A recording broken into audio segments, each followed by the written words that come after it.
So we all had to get a pair. And howdy, folks. Welcome to Adventures in Alberon, where Matt talks over me during the beginning. I'm Joe Treff, the Dungeon Master for this evening and most evenings. Joining me, as previously mentioned, Matt, Miles, Allie, and Tina, my friends, and occasional, what do they call it? Occasional road bumps in terms of our introduction.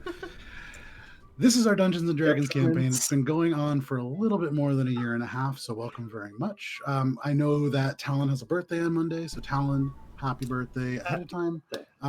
For those of you who don't know, Talon has stuck with us from the very beginning. Awesome moderator, awesome human being.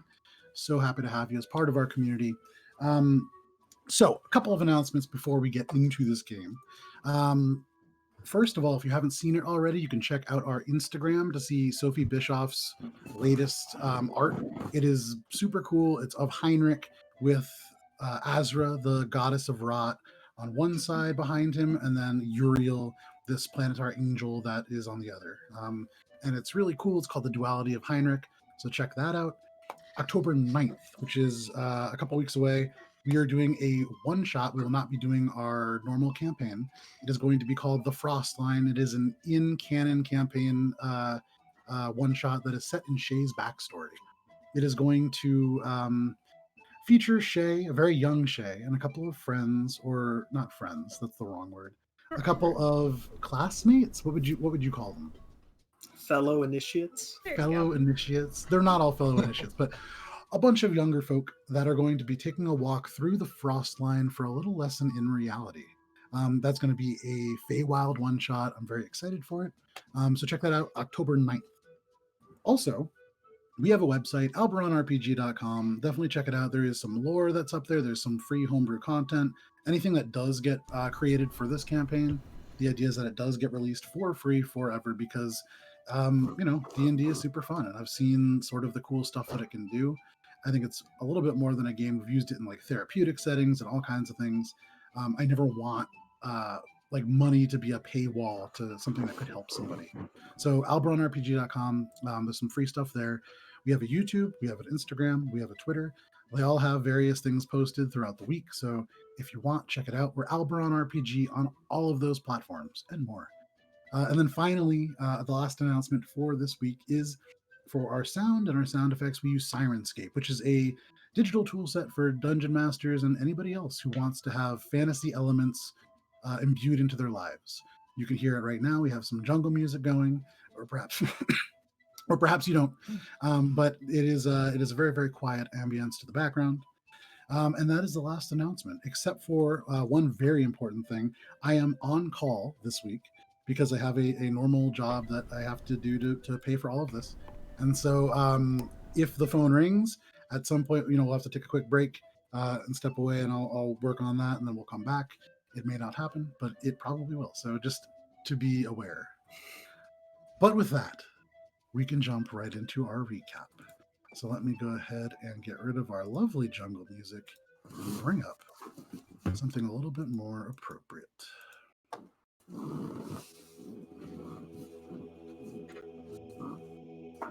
Finger Gang. Last time we played Dungeons and Dragons, you began on the Golden Terrace within the Gold Glow Estate, this opulent mansion above the Ring of Gold, itself home to the 1% of Koltaram, the dwarven citadel built into a hollowed-out mountain. You explored the northern wing, Guntir, you leading the way, finding a haberdashery with countless hats lined up along the wall. You continued and entered into a beautiful piano lounge with stained glass and magic light projected from behind. Beautiful glowing lights cast across this space. And beyond that, an organic rock garden of a kind. Heinrich, you saw previous to this fey woman disappear into this room. Very, very cleverly, you used detect magic and, aiding yourself in your investigation, discovered the fey woman named Avriatomy, this fall Eladrin who, dark brown hair and this sort of gossamer dark red cloth that goes into a splash of leaves and almost a scarf. After a brief panic, she told you that she had been held captive for about 4 years. She told you this was a very important day. This was the day of an invasion. You all realizing that in your fight with the Ninth Path monks previously, you had probably alerted somebody to your presence. You began to look for ways off the Golden Terrace. She explained, Avriatomy, that there were several ways in which you could potentially go. You realized, though, almost every exit required exiting the North Wing. This sort of reliquary place for art and other valuable artifacts being, perhaps on purpose, very hard to get in and out of. You stole things from that vault.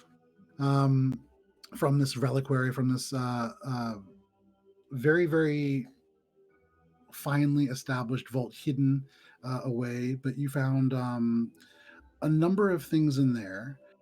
The most important things that you found were within this bag of holding that you found on one of the bodies of the ninth path monks. Within, you found a series of books, but more importantly, a red metal tube with neither cap nor lock nor even seam. A Zinyi reliquary sealed with ore binding.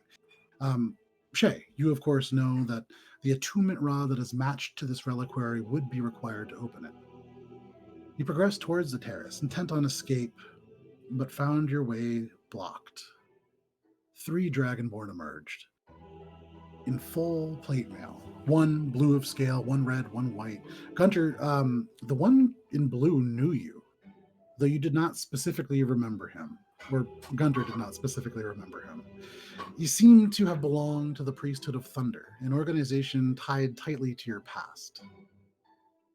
And then, from behind them, a large purple dragon with the stuff of Shadowfell itself oozing between her scales. Kindscale herself, the purple terror, the nightmare worm. And Guntir, she made you an offer. She offered you a chance to unshackle yourself from your bond accord, and that she would grant you even greater powers. Her guards, these dragonborn who called themselves nightmares, agreed that she could grant very powerful abilities. And of course, Guntir, you attempted to negotiate, a tactic that has not played well to your favor in the past. The trend was not different. You angered her, and in the midst of this conversation, you, Guntir, separated from these dragonborn and Kindscale herself by a mere 45 feet, were stabbed in the back by Helia Coldrod, the dwarf who you have been fighting alongside for nearly a week now. Together, you'd overcome great odds and found your ideologies aligning more and more. She whispered that she was sorry as the metal slid out from between the bone. A fierce fight ensued, with Heinrich blinding many of your foes, Kindscale herself radiating a psychic dread so powerful that at times it seemed to pulse massive psychic damage. This wounded Helia badly, and as the battle raged on and she dropped unconscious face down into the pool, nobody observed her last moments.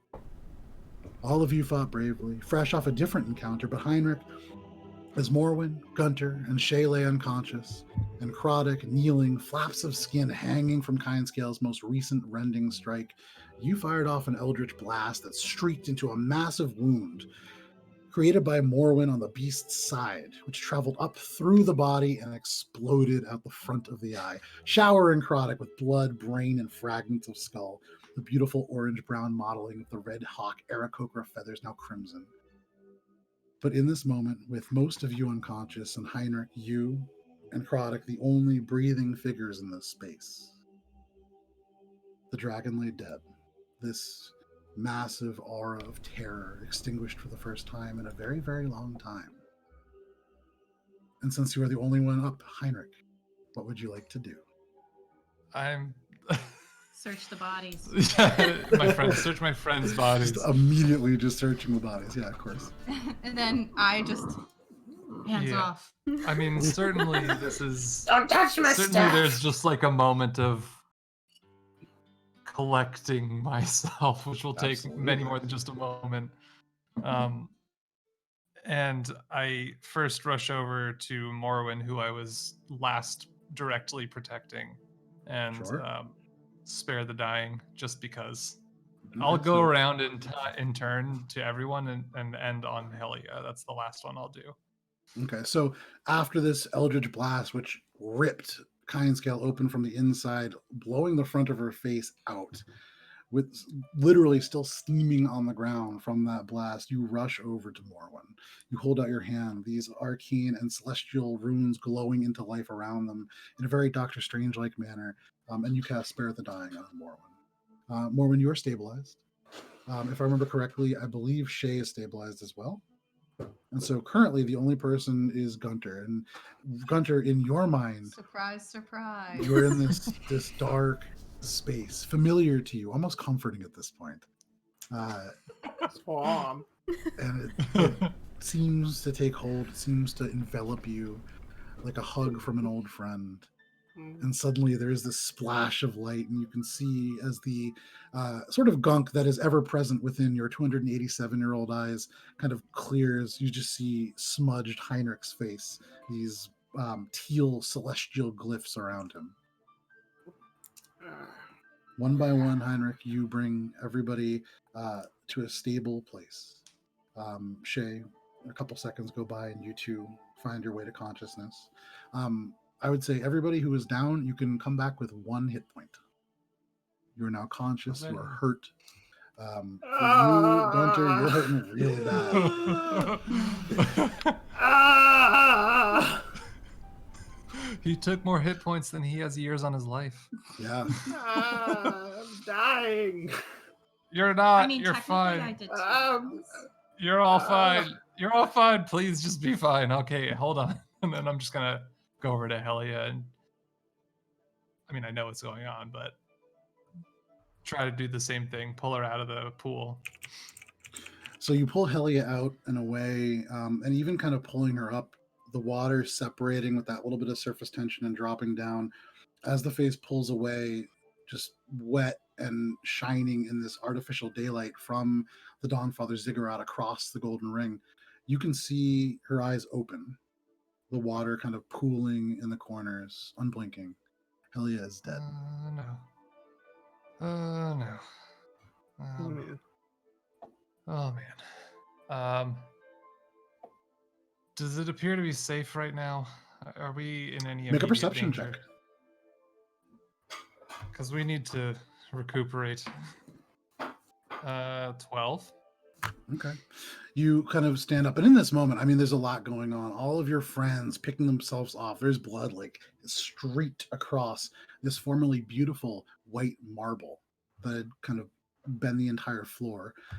Looking around, you can even see over by where the dragonborn bodies are, that beautiful ghostly fresco of a god that you do not know or a saint that you do not know, splattered with blood that is now kind of in different stages of drying. This room is no longer a place of beauty, but Sure. it takes away from elements of your attention. And as far as you can tell, although you can hear your heart beating still in your ears, Yeah. you're okay. Okay. I'm just like looking down at Helia, clearly dead, and I'm looking around at my friends, clearly still alive but hurting, but they can bounce back. And the first thing I think of is that woman. And then I just run back down to the hallway where I saw her like phase into the wall right before Kindskill like came at me. Okay. So you begin to run towards the northern wing, the sort of combined arts, displays of dresses, books, all kinds of collections, essentially. And even as you do, you can see down the hallway, part of the wall out, and it is Avriatomy. You can see just the fall there, and so as she separates, actually, and the spell ends, suddenly on the ground around her, this pile of leaves appears, and she has been just anxiously pulling the leaves out, and you can remember they seem to almost magically reappear. She's been worried, Yeah. but coming over to you, just kind of picking out. Yeah. That was amazing. Yes, are you okay? You seem fine. Are you all right? Yes, I am fine, but your friends. And she points, and Right. you can see like Shae just sitting up, and Morwen is still catching her breath. I would imagine at this point Guntir is already kind of tottering around. But it, Yeah. Right. So you can go into walls. You can clearly use magic. Are you? Do you have any capabilities of healing or helping my friends? I've exhausted the majority of what I can do. She looks, and her hand stops combing through the hair for a moment. You see the last kind of crunching leaf, and she shakes it off. I can do one thing. It is not very powerful, but for your friends, of course. And she bends down. She'd actually have to walk past you into an element of the grass where these apple trees grow, stalk straight stems or trunks, and then these golden apples. Not as many as there were before, but some still hanging. And she reaches down, and you can see she places one hand on the grass, and the dirt begins to move and tumble, almost as if something's vibrating underneath. and you see this little leaf, bright green sprig from the grass, and then another, and suddenly this stalk appears, these small red berries hanging off of it. She smiles a little bit weakly and says, I know it is not much, but it will restore a little bit. And I know we're all incredibly famished after that too. All of our energies have been spent, so anything's appreciated. Thank you so much. Of course. You, when she turns and looks at Guntir, he broke something that held me here for a long time. And you hear Guntir just groaning off down the hallway. My head. So while this is happening, and for the rest of you, you can see this Fall Eldrin and Heinrich kind of interacting. What are you guys doing? I'm probably like rubbing my forehead a lot. Like, oh, biggest headache. Yeah, you don't even need to roll for Probably I'm in gonna a while. stand up and check on my friends. that. Okay. You stand up, and I mean there's an element of pain to your body that you haven't felt before. It feels like your muscles are torn at once. It hurts to stand.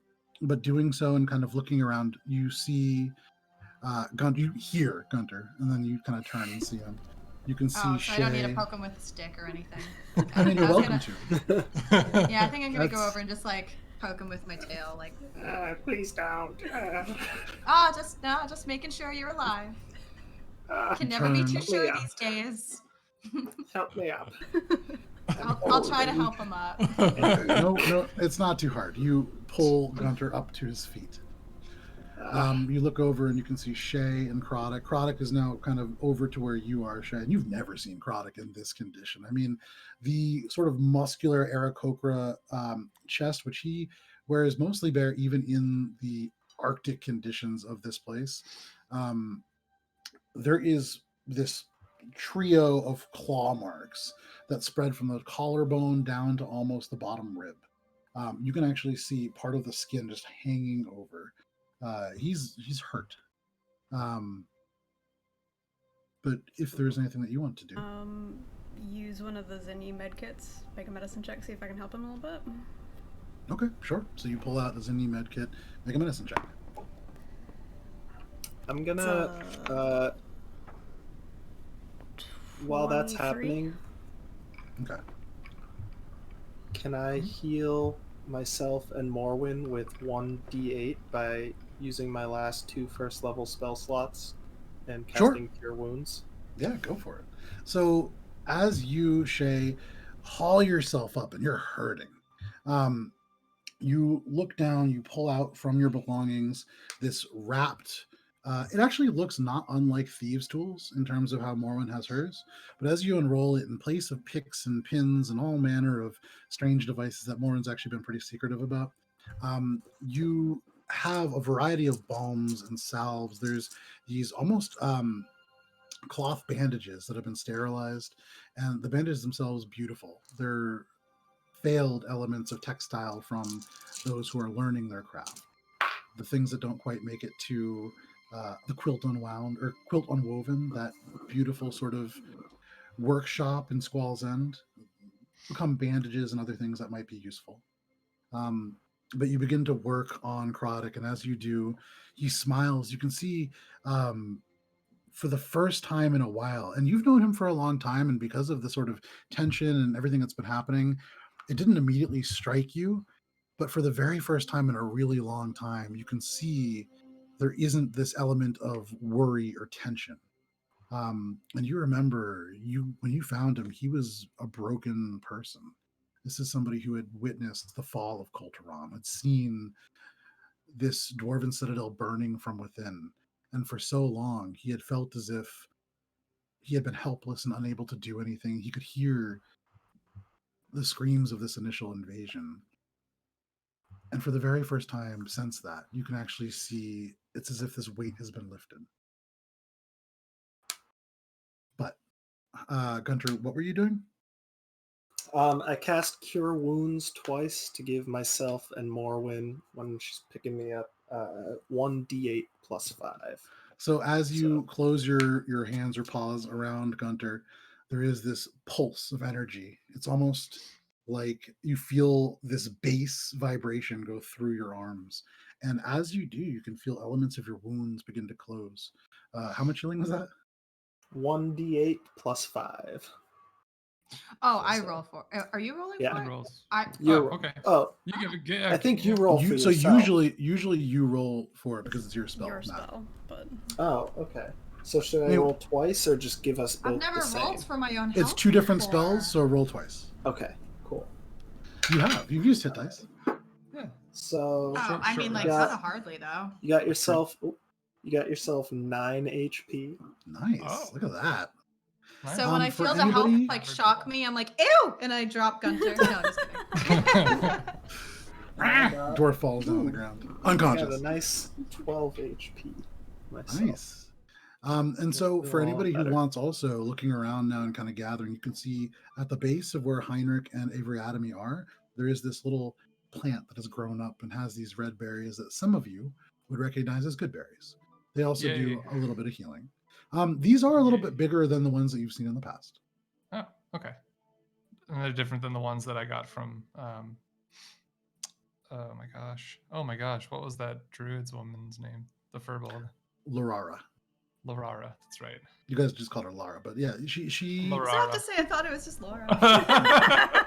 well, there's a story that you guys didn't actually get into there, so I won't go into it. Call But me Lara. anyways, Yes. they they're are bigger than different. that. The ones that she grew, yeah, these are bigger, and they seem. You would imagine they probably heal a little bit more. Okay. But you guys now kind of gathering yourselves, Heinrich, because you are closest to sort of, actually, Mhm. Shae. Mhm. You hear from where you are, coming from the eastern corridor, the one off to your right, if you were entering from the terrace proper, you hear footsteps, a few of them. And turning your head quickly, you actually like pull a bandage taut, and you hear Kraddock kind of this little bird exclamation. You turn and you see a variety of people. You see two what look like maybe half plate wearing dwarves. They bear on their chest the insignia of the Gold Glows. You can see behind them there is this younger dwarf, golden hair, just blonde and bright. It seems to almost catch this artificial daylight and reflect it back. You can see she wears this sort of hard to tell if it's real gold, but it looks to be almost like a golden chain shirt. And then it kind of goes into this leather battle skirt that goes over knee pads and large metal boots. You can see she holds a staff in her hand, also seemingly made of gold. Although Guntir, I would say, given your stone cutting and everything, it isn't gold. It's a kind of wood, but it goes up into this gold orb at the top that seems to have writing, although from this distance hard to make out. Behind her, there is two final figures. Guntir, your eyes are drawn to her because you have taken a lot of clothes very similar to what she wears. Uh-oh. She is an old dwarf. Older than you, Guntir, certainly. You can see gray hair. She wears this gold and black dress. It's like a black velvet bodice with alternating strands of sort of like this gauzy material, and then much more solid. So it's like varying stripes of see-through down the sleeves. She has this sort of looking down at her feet, there are actually these sort of golden shoes that seem to have almost crystalline like not quite heels, but like wedges, I guess they're called. I don't know a ton Is about this shoes. is this the does she look like the woman that I saw enter and then exit the like her what is essentially her closet, I think? Was she the one in her big closet room? No. In her big closet room. There wasn't The one where I stole all of the clothes. Yes. So in the sort of portrait that was of the Dithmay Gold Glow, Lady Gold Glow. I mean, is she the one that I saw when she entered and then No, exited? that was Avery Adamy. That was the follow. Oh, okay. Okay. But several of you have seen this person in paintings. I believe one of you heard about her from Avery Adamy. Actually, Heinrich, you did very briefly. She mentioned her, but Lady Dithmay. She comes out now behind the rest of them. There is a resemblance you can kind of see between perhaps her and the younger dwarf with this kind of golden hair. But as she sort of comes out, you can see the others stop and part. And she looks from one to the other and kind of settles on you, Guntir. Ah, the Finger Gang. You surprise me. Your reputation precedes you. Port Quinn's purgers of corruption and all that. And she kind of waves the guards away, and they look a little bit taken aback, but step back, and she approaches. Shae, she is closest to you, and you can see as she gotcha. walks, she is older, but she walks with a surprising amount of energy. You can see the blonde dwarf behind her kind of up and hurry and try to catch up.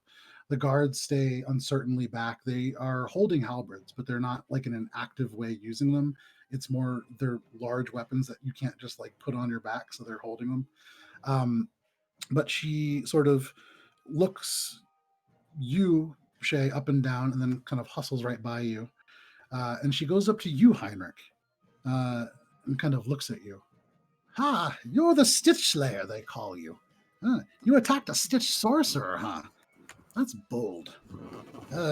Further, and she now reaches into her bodice and pulls out this piece of paper. It seems that you've stolen a ship bonded by Hypsidium's haste. If you are stupid, that was pretty bad. I don't even know if I could fix that, but with Hypsidium's haste, it's always down to the size of your crown purse. Meredith, and you can see now she turns, and one of the guards and looks at the other one, kind of shoves the halberd into his hand, and kind of runs up. And you can see now this dwarf, as he steps closer, he's trim, bald, and he pulls from his side this scroll case. You guys have seen before spell scroll cases. It's similar in a way. It's cypress wood, for those of you who are familiar with it. And it's been stained this soft red color with these golden caps. And Dithmay just takes the cap off. And this cap, it's hand-shaped. You can see there are these stern dwarven faces on either side. They're carved beautifully. You can actually see almost like the wrinkles around. And she just takes it and chucks it on the ground. Clang, clang, clang, clang, just completely disregarding this valuable thing. But she unfurls this fine piece of paper and looks kind of from it and back to you, Heinrich. I would like to point out this entire time I'm bewildered and confused looking. I'm just, what the fuck is going on? So I gather that it would be very helpful for you to have some sort of like a pardon, perhaps. The Gold Glows, we have dealings with people all over Alberon, beyond even Dominion. So I've had one of our ambassadors to that area write something up. And we'll send it tomorrow if it's agreeable with you. But, and she unfurls it again. Great cousin, Rock Turok. That's Orcish. I don't speak Orcish. Ill omens abound. May this missive find you safe. Alas, I have heard of the rise of the Azurlith within the Devil's Eye and fear for our home. But on to business. In my role as the ambassador to the of the Dwarven nations, I have been asked to request a pardon for the Finger Gang for the following: 4 counts theft of a private vessel, 4 counts theft of a kingdom vessel, 1 count of tax evasion, 1 count of attempted murder of a public servant, 25 counts of aiding and abetting, and 1 count of major piracy. A big ask, great cousin, but perhaps we might all finally see the end of the Grimlock ordeal if we could perhaps expediently deal with this. If not, perhaps the enclosed gift will push your mind. Always great cousin Boragul. It's an Orcish name. And she closes it, stuffs it back into the scroll case. It gets like halfway in, she kind of throws it over to the guard, who catches it and like carefully begins to put it away. But she looks back to you, Heinrich. I don't know for sure that will help you, but maybe. And you've done a great service for us, for all of us. And who was it that slayed? And as she like begins to say, and she's like looking at the dragon and looks around, her eyes focus in on Guntir, and she goes, "Ah, marvelous!" And she kind of walks over to you, Guntir. I'm just kind of like doing one of those like Yeah. she just You walks get away. there's you with her. There is very little room for any kind of conversation.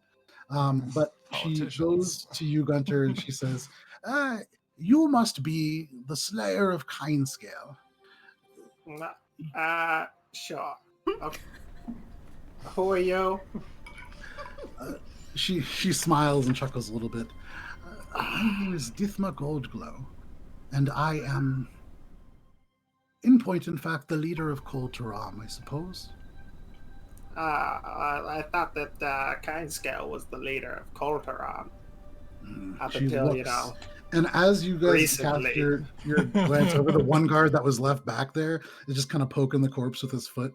But as you kind of direct your attention back, when Kindscale awoke, it was terrible what she was capable of doing. Didn't She seem too turned terrible people. for you.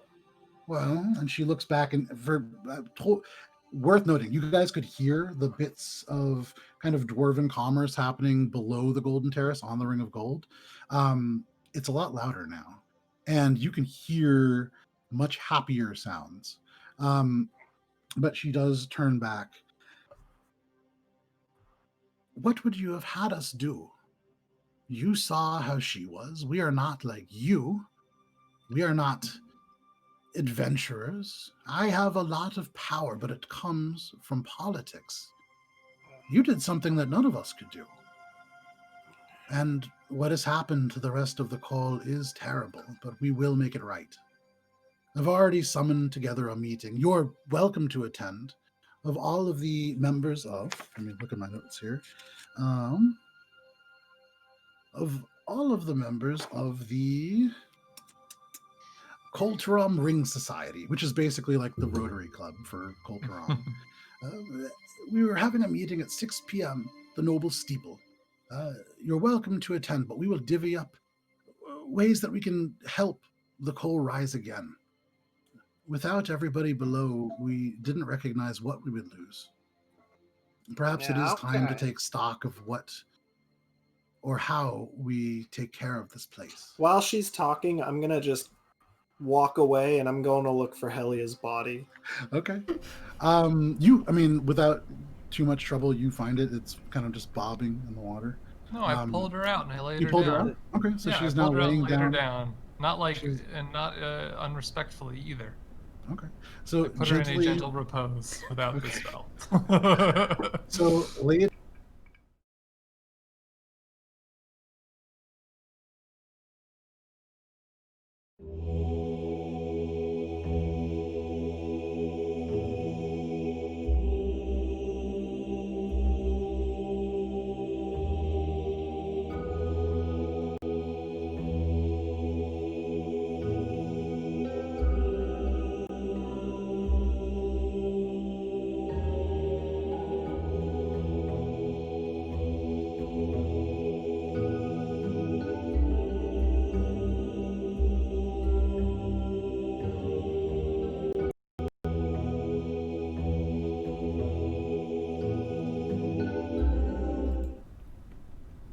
Apologies about that. Yeah. Oh no, I don't know. Hold Now I on. hear sound again. So you tell me, because I can't tell what's going on. We're back. Okay. So maybe we're back. I don't know anymore. But we had some small technical difficulties. Apologies. Yeah, sorry about that. Sometimes one of the things about running this from home is we're running off of like what 1, 2, 3, 4, 5, like 5 or 6 different machines. So it's a very complicated network of things to get running. Tina, thank you for putting it all together in the first place, because it's hard. Even getting Sirenscape in is like an 8-step process for me. So figuring that out, very impressive.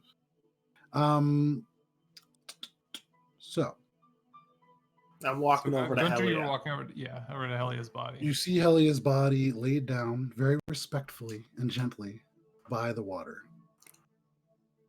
I'm gonna get down, like, give her the old blessings, but I'm also going to, in my mind, be doing casting divine intervention. I guess not casting, but Okay. praying to my god to Sure. maybe give her another Now- chance to, I've made so many mistakes, and Sure. I'm still here.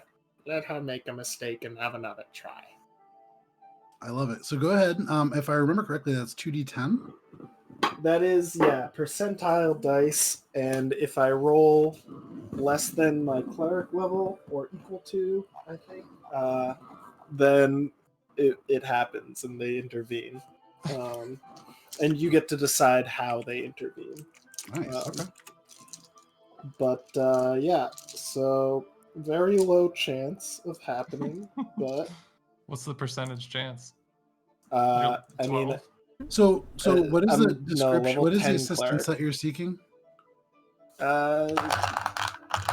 Give Helia another chance to make things right. Okay. I've made mistakes, and I'm still alive here. It feels like, she's so young. She had so much potential. All right, so I need Just 87. I'm just gonna roll. All right, I got a 4 and a 6, so she is 46. Yeah, that's not gonna do it. That's not gonna cut it for her. So you bow your head down, and as you kind of administer your last rites, you think about the last time that you saw a storm. You had been looking from the top of the Dawnfather Ziggurat up through this portal, and you'd seen storm clouds and lightning and thunder. And you try to channel that connection, but it's been a long time since you've really seen the sky, and you can't seem to find a way to pull Cord's attention to where you are. And looking down at Helia, she is still very much dead. Good try, though. Well, I'm gonna finish performing the funerary rites as a custom of Guntir. Sure. So you finish the Guntir funeral rites, and as you're doing that, Morwen, what are you doing during all of this? You can see Dithmay at this point kind of begin to walk after Guntir. She's still trying to talk to him. I guess I'm just gonna follow her then, because I think I was standing right next to Guntir when she started talking. So and you when he follow left, her. I kind of just stayed. And if she's gonna leave, then I'll follow her. You watch as she follows, and she begins to kind of say, "So for your conscience," and then Guntir just starts doing rites, and she goes, "Oh," and she kind of stands back, and you can see very awkwardly tries her best. And she's a politician. I mean, she catches herself pretty quick. But all of a sudden, the face kind of relaxes, and there is this very regal-looking older dwarf who is now standing respectfully by for this funeral. So some time.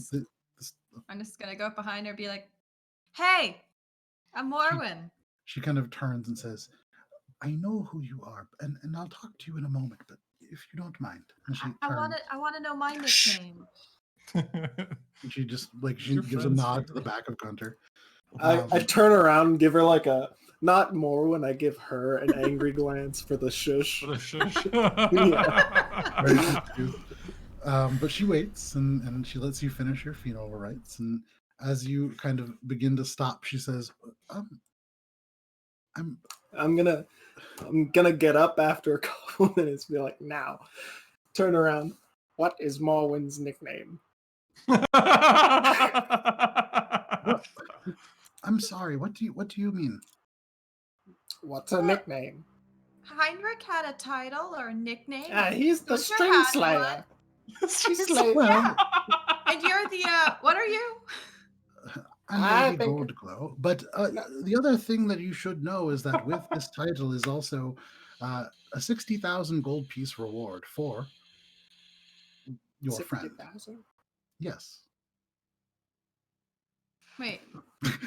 Guntir is now putting a real price on friendship now. Wait, 60,000 for kind scout? No, for Heinrich. Oh, Oh well, you see, we He's help not manage for his sale. money. Oh wait, what's going on? I got So- a bounty? Yes, Wait. all of you do, but yours is the only that is considerable. The rest of them were What? easy to correct. Ah, Wait, how much was mine? Yours was 2,000 gold pieces. Oh, that's it. That's How not. much was mine? I can't believe I was about to say it's not bad. Look, the point is, you've done a great service to Kol Taram, and as the leader, I would. It will take us some time to rebuild. And I intend to try to set things a little bit better than they were before. And as I was telling your friend, and she now turns to you a little bit, Morwen, we will be having a meeting at 6. You are welcome to attend and see the differences that we will attempt to make. But Will there be food? there will be food. And Oh, I sure, do I'll see you there. also have some announcements to make in regards to some of the contributions that you've made. But you all, I imagine, are very tired. Is there anything that I can get for you presently? I fully intend to put you up. Do you need a place to stay? Yes. Okay. And she turns to the dwarf. wait, Please. Guntir. Your new estate. What? Your new estate. The deed. To Den Copperkiln. Oh! Den Copperkiln. Den Copperkiln is in the. It's a den, so it must be in the Ring of Silver. Why would you want to stay there? No. You are heroes of the coal, and we will put you up as such. Please find for them, get them the ambassador's suite in the Alkin. And when she says that, Gunter, you know the Alkin means foreign kings in Dwarvish. You could see he nods and kind of like hurries along and We'll check that down the out hallway. later, Heinrich. We'll All go with right, that. all right. I can't believe you had such a high bounty. You're such a stick in the mud. Yeah, right. Well, what hopefully about that will be taken care I'm just assuming that my bounty is low because I'm the best at not getting caught.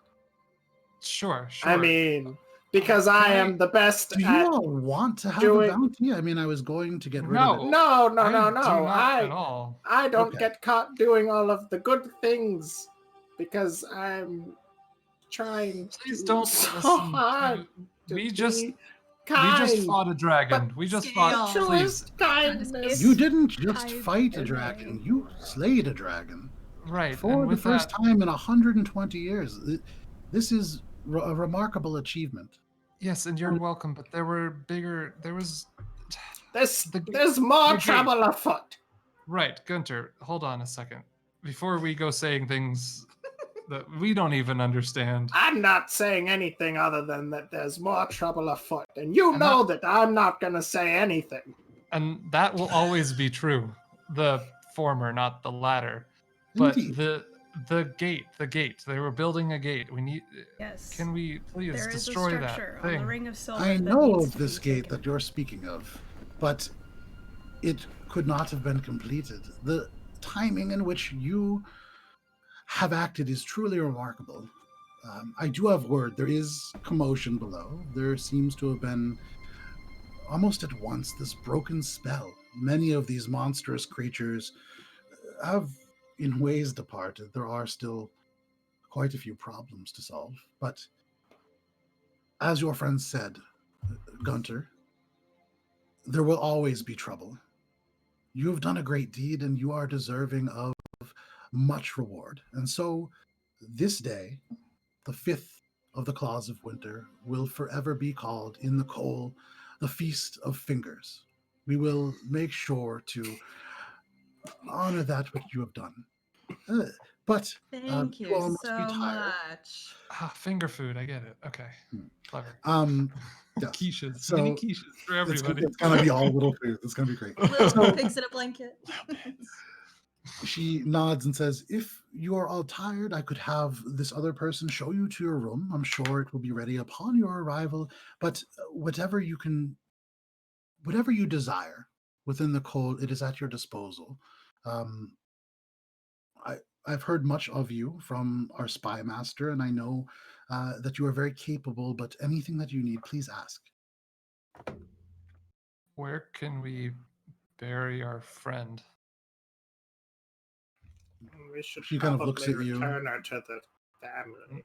No, she and they and everyone. Well, Hold on, who- hold on, Guntir. I'm messaging you. That whole family was ousted from up here to down but, there. The least we could do is bury her up here where they all belong. It seems. I think that is the least we can do, and I think that I have a lot of things to say at this meeting. Do you say that out loud? No, this is No. messaging. Aw. He's learned to use it appropriately. I was gonna respond. All right, we'll discuss this later in private. Let's at least bring her Yeah, body. I don't and trust have it in- this lady. Can we have her body interred somewhere? of course, we could wherever you would like, but if she has a family, we should send her back. Where does she come from? We will be taking care of We'll it. She was take a close care of friend. that. She's a close friend. Well, if that is what you desire, but please let us know. We can help. But if there's a place that you would like her buried, of course. Mm, Later, interred for now, please. Don't want her just laying here on the floor. Yeah, she's starting to stink. Can you get her out of here? That's No, I'm just incredibly kidding. rude. I'm Mara. just kidding. I'm just Okay, kidding. okay. Nods to the guard, and the guard kind of puts the halberd, both halberds, under one arm, and kind of begins to bend down. And she goes, "No, get somebody to take her away. Don't drag her." And he goes, "Oh, sorry," and kind of totters off. At this point, the first one returns. They pass ways in the hallway, and he nods. So your rooms are ready, but whatever you wish to do, the call is as much yours as it is any of ours now. Thank Okay. you again. And if you decide to make your way to this meeting, it is going to be at the Noble Steeple. And she reaches out, and just over the cusp of the terrace, you can see what looks like almost like a sort of temple-like structure. For those of you who were within, actually, Heinrich, you were within the Church of Six previously. This is a Church of Six building. Okay. Similar kind of artwork and style, a little fancier. Mm-hmm. So, Can I see how Avery Adamy is behaving right now? sure, you turn around. Insight into basically is she free or is she just kind of now back into the same bonds but without the collar? Okay, you turn around and look at Avery Adamy. Make a perception check, because she is not there.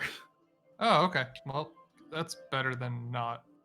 Or better than being there. You have detect magic on, right? I could do that if I could do it discreetly. You were saying that you were just kind of every now and then just Oh throwing it up. yeah. So Sure. I mean, in this instance, I guess I would be, but it's an Sure. 18 unless there's advantage on it. No, For this. but with an 18, no problem. You can see, as that black eye suddenly has this celestial rune appear on it, and you have detect magic up, Mhm. it across the room, and there is a place on the wall very similar to that kind of dead magic spot that you found her in the first place, and you imagine that is where she is. But Okay. I even won't make any motion towards it. and with that perception check, you can see there is a faint tremor to that, she is shaking. You would imagine she does not want to be found. By Shit. Messenger. I'm thinking of doing that. I just don't want to spook her. I'm gonna message and whisper to her. She's like, "Don't worry, we won't tell her where you are. If you need to escape, consider it our gift to you." You hear almost immediately back, "Are you sure? I can go, but..." If you want to stay or go, we are more than happy to have you. But we are not we're often in dangerous situations. If you get back almost immediately, if you ever make it to Autumn's Hall, I will find you and I will help. Thank you. And suddenly, from your vision, you can just see disappear. That darkness just gone in a burst of conjuration magic. Cool. Hall of Autumn, she said. Yeah. Okay, cool. That's all I wanted. And you can see Dithmay now kind of drawing herself up. I have preparations to make and so much to do, but I will either see you at the meeting or tomorrow. Well, maybe not tomorrow. I have quite a busy schedule now. And you can see she's kind of looking out over the terrace, this sort of faraway look. But she snaps her head back. And again, if you do need anything, ask anybody at um, the place where you will be staying. They are very well stocked. Thank you again. And she nods, and kind of the blonde dwarf follows her. The one guard who is there follows, and you are left completely unattended on the Golden Terrace for the time being. Here and there, as you guys are kind of now here, there are people who are beginning to sort of emerge from other hallways, and it is becoming a place of just a living place again. But what are you guys doing? Well, They their didn't bodies. remove the body, right? Kindscale's body is still there. Are people like flocking to it? Poking the... Presumably, they haven't been able to move this massive beast, right? No, there is still only been just like this. this has only been a conversation's length of time, right? There's not. It's been about not- 10 minutes. So Yeah. you guys looking down, I mean, you can see, Kindscale's body, this large purple dragon with the head just wrecked. There is this slowly expanding pool of red that is formed in that region. There's this smudge and drips of blood from where Croddock first got up and then walked away, parts of Kindscale like falling off of him as he went over to Shae. But yeah, I mean, it's drawing a lot of attention. People begin to gather around. There are people who are now kind of like looking over at the Dragonborn. I'm gonna try to harvest parts like I did with the wyvern. Is there anything in particular you're looking for? Scales, teeth, like anything that could be used for crafting materials, and also any valuables that a dragon might have on their body. think once I finish in their with stomach. Chronic, I want to look for anything blue.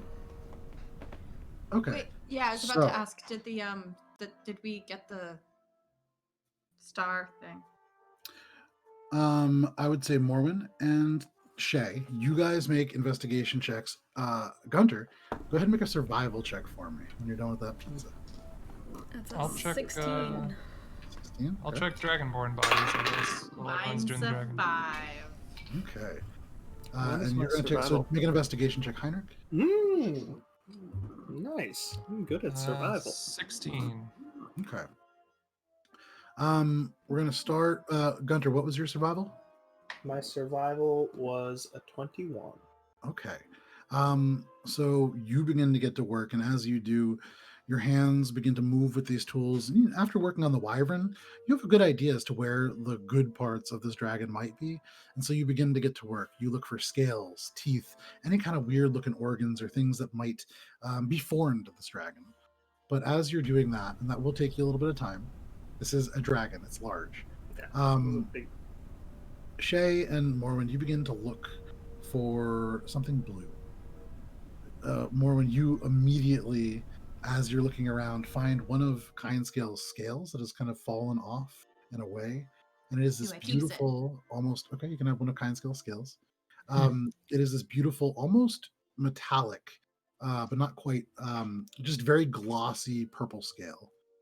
And that distracts you. You just kind of have that now. Shae, you keep your eye on the prize a little bit more. And sure enough, looking down and emitting a faint, almost kind of green tinge because it is now coated in very quickly hardening blood. This glow from a kind of crystal, perhaps. I'm gonna do my best to wrap it with some of that bandage. Okay. To not touch it. Sure. Outside of the bandage.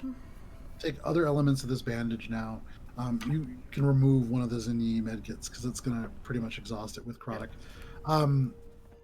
But you take this little bit of bandage, you wrap it around, and you pick it up. And as you do, the blood is tacky. It becomes almost like this, it stretches a little bit.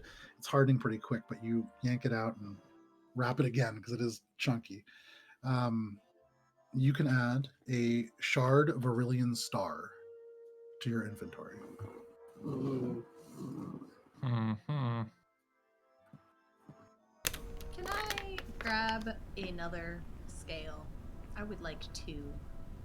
So you are playing with the scale, you're like, man, more would be good. And you look up and Guntir is hacking away at this body. He starts with the axe and there's like this like wet sound. Scales begin to fall off and away, like onto the ground. You can pick up scales, no problem. Help How yourself. big are they? Each one probably about this big. So Are they maybe thin? 3 inches. They're about a The quarter size inch of a thick. small teacup, tea plate. Yeah, Okay, sure. I would like to grab 4 total. Sure, you can add 4 of kind scales. 4 purple dragon scales. Gunter, you take some time, and I'm going to say this probably takes you only about an hour because as you're doing this, people begin to pitch in. People begin to help out. They're not taking anything. Just like Seeing last. you working on this, yeah, it's weird. When you're heroic, it's like people want to help you. They begin to help, and pulling away, you can add, if you would like, up to. You can add up to 30 dragon scales, Mm. and you're pulling them away like intact. This is hide, basically. So it's like you can roll it up and have like a roll of kind scales pelt, essentially. Okay. So, If you would like, you can add 2 dragon fangs. I would like Got typing. And what was the roll? It was 23? 21. 21. You venture into the region of the head that is now like completely burst open and exposed, and digging deep in and kind of cutting elements away, remembering that opening of the mouth and that burst of dread, you do find this dark black, almost kind of, it looks like a uvula. It's this thing that hangs down. But even as you're like carving away, there's blood going everywhere, and like you're pulling muscle out. When you first see it, there is this bit of kind of almost steam that comes off of it, but it's black. And still, even with her dead and parts of her now removed, elements of the Shadowfell seem to almost seep from this organ. I'm gonna wrap that one up and put it away too. Okay, you can add Deep Dragon. We'll say Deep Dragon organ for the time being. Little star, and I'll get back to that. And you'll poke around with it Okay. more. Okay. Heinrich, would you roll for your investigation check? 16. Okay. With the 16, very curiously, you don't find any kind of coinage on these people. You would imagine it wasn't as if they were really buying a whole lot. They probably were issued things or took things. However, on the red dragonborn, you can see in the sort of pulled back together quills that were swept over her shoulder, there are 3 or 4 like golden rings that are used to kind of cinch the quills together to make them a little bit more manageable. Pulling them away, you can add 4 gold rings. Each of them has, well, one of them has a ruby, 2 of them have sapphires, and 1 of them has an emerald. They're all fairly small. You'd imagine maybe between 10 and 50 gold pieces each. You also find there are 2 of these sort of hand axes. Also, you can find on her what looks like, make a history check.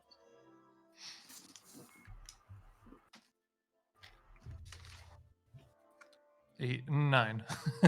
Okay. There's this weird symbol, and you can almost swear you've seen it before, but nothing really comes to you. You move on to this green dragonborn, or sorry, onto this blue dragonborn. A couple things catch your eye. Not so much loot. I mean, you can pull out actually for this one in particular. You can actually pull out 10 pieces of gold. This is the only one with any kind of money on them, and it's squirreled away. This is not in a pouch. You find like a piece in a boot. You find a piece that's kind of hidden under a silver bracelet, which you can also take if you would like. It's worth 20 gold pieces.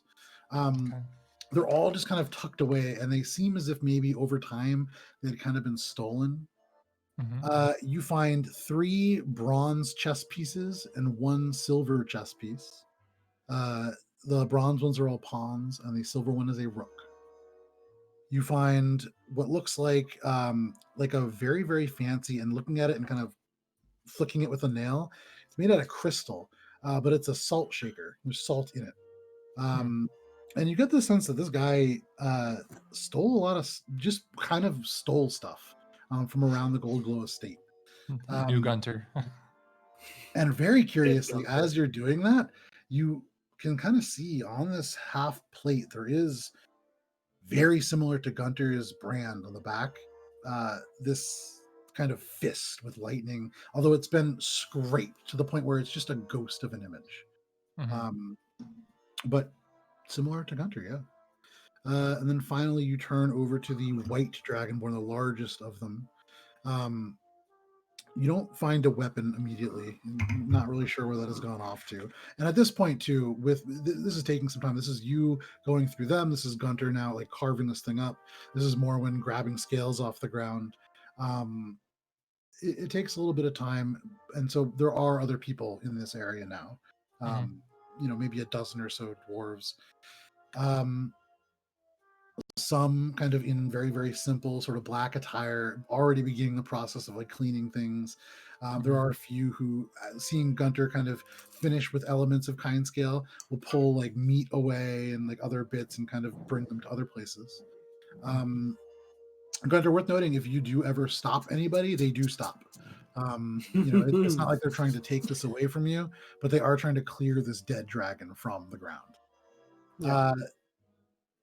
What else are you guys doing? Some time is passing. I think after finding the shard, I would help Kraddock over to where the goodberry plant is. Okay. For both of us. Give him a little bit of support, and he gives you a little bit of support. I feel like we were interrupted before I ate one of those. So you guys go. For anybody who eats a goodberry, you can have 5 points of health back for each one. Hooray. Yeah. All right. I would like to eat one, but then I'm also going to go back to where it's populated and start juggling the scales. Okay, so add 5 health and then make a performance check at disadvantage because you're hurting. I'm gonna go eat as many good berries are left after everyone else has eaten their good berries. Okay. After I finish doing all of the Sure. harvesting of dragon bits. Okay, we'll get to that in a second. 28, because that's showbiz, baby. At disadvantage. Oh, at disadvantage, Yeah. I forgot. Yes. Much worse. No, it's still a One. 19. Oh, it's still a 19. Yeah, Jesus. because rogues. High level rogues. So Fucking hell. mid level rogues, we'll call it. But you, without any trouble whatsoever, you kind of limp over. You hurt, but you see that there is a little bit of a crowd, and some of them are dressed very well. There's probably some money here, and so you take a number of scales and you go over and you begin to juggle them. And at first, you have to go kind of slow because your muscles hurt. You were just unconscious for a little bit and kind of dying. And so, this is a very difficult task, but as people begin to turn Crowd and makes watch, me feel alive. as people begin to turn and watch, you feel a little bit more energized by these people. And for those of you, Shae, after you pick up this piece of star and wrap it carefully, you look over and there are like 7 or 8 dwarves now gathered around Morwen, who is juggling these scales, 4 of them. And there's a part where one of the scales actually reverses direction while the 3 continue. It's a very impressive display. Morwen, you don't really get gold. These are all people who are recovering from a terrible disaster and a plague upon their home. But you do get applause. And there is 8 or 9 people now gathered around you appreciating the show that you're putting on. It's all a womp. Well, that's not true, but I'll take it. So some time passes.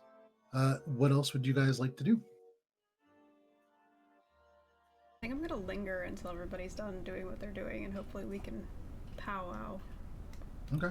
Yeah, I think I'm gonna finish looting the Should we body and then see what else the group is doing. Be like, I feel like we need to decompress. Should we just I'm retire to tired. our room and talk there? Or do you think?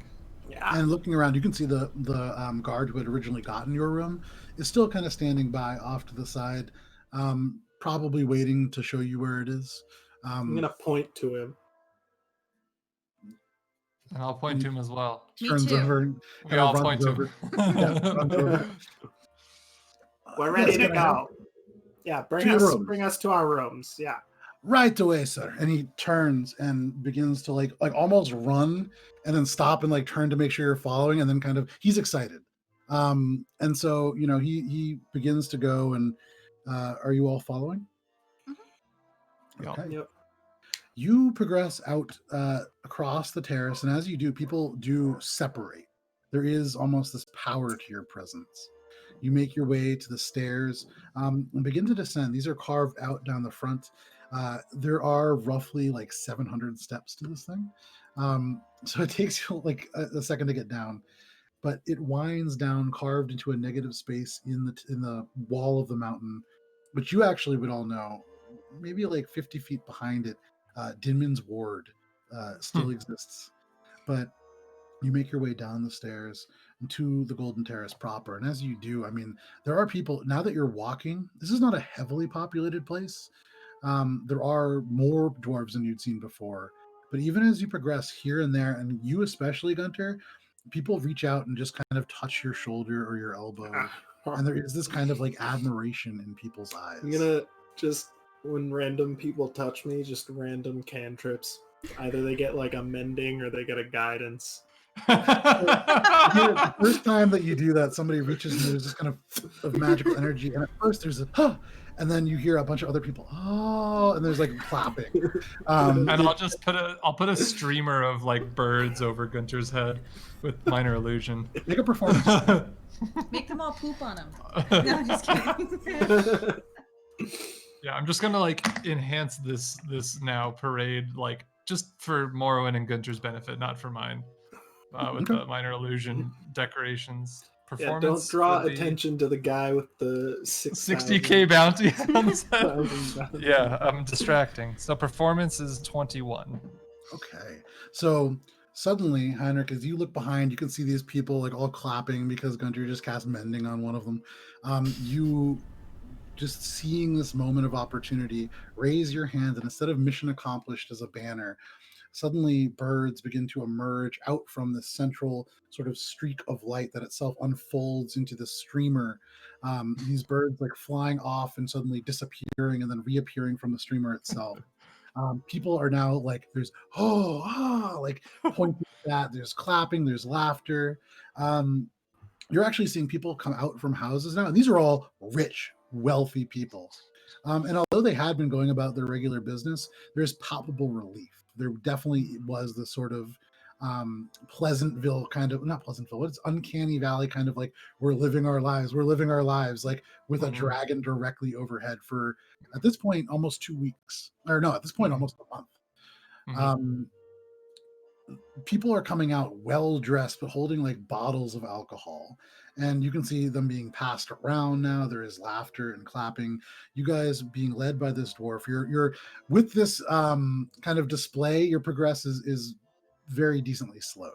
There are people now kind of in the way, and at this point now you're having to like shake hands. Gunter, you are getting the majority of these babies. Like, as the only dwarf in this sort of dwarf-centric place. Yeah, everybody is kind of going out, and you are this hero. Everybody else also, but very much you, Gunter. You progress past. You can see already that big pond on the left, the one that you, Heinrich, had kind of pointed out as being dangerous. There is already this kind of hastily built wooden post fence being built around it. You can see it's sort of in place for a formation of a much larger structure, but they're definitely marking it off and very hastily. This is the first thing, and these are like some of them well-dressed dwarves with jackets taken off, these very, very nice silk shirts rolled up at the sleeves, and probably for the first time in a really long time doing actual work in the Golden Terrace, or in the Golden Ring, the Ring of Gold. Got it right in the third try. There you go. You wind your way past beautiful houses. These are 3-4 stories. For dwarven structures, not terribly compressed. There are windows in some of these, which you remember the only windows in the Ring of Silver and the Ring of Copper being these little almost like arrow slits to look out of and then close back up. But beautiful. And Gunter, you especially, there are marbles here imported from all regions of Dominion and beyond. You can see granites and imported petrified wood. These are beautiful buildings. And from all of them, these wealthy people are cheering for you. And as you approach this structure where people do begin to kind of draw back, Gunter, you can see in Dwarf, and actually Heinrich, because you can read Dwarvish as well, this huge structure, the Alkin, is kind of up in gold lettering. It's a 3-story inn, straight, and then these 2 large extensions that go out almost like arms. But you go in through this beautiful front door, glass window. It's painted this delicate shade of blue. You enter into this long mudroom. On the right, there are small hooks, like coat hooks, and there's a few jackets of very, very fine quality hanging on these. There's a I'm central gonna doorway. hang up the hide, the kind scale hide. Okay, so you take this, and it's rolled up in your arm. It's like a roll of astroturf. Yeah, you I'm kind of gonna like. awkwardly bend it over, like a scale falls onto the ground, and like it begins dripping a little bit. Yeah, I gotta air it That's out. what a mudroom is for. Ew. There's a central doorway, kind of an arch with no door, and it leads into what you can see as a large dining hall. To either side of that, you can see there is no door, but smaller frames, and you can see very clearly they wrap around. Heinrich, you've never really seen these before, but you could imagine, just based on where they are, probably bathrooms. And then you can see a circular desk right in the middle, perfectly circular, this kind of black granite countertop. And there is a young dwarf there who, very, very neatly kept beard, hair slicked back. But he looks at you, and you can see the guard says, "These are the ones for the ambassador's suite."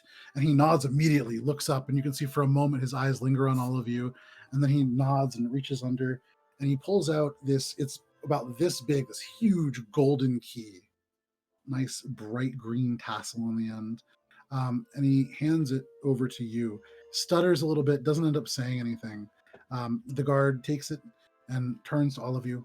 "If you'll follow me," and begins to go up the stairs. You're following?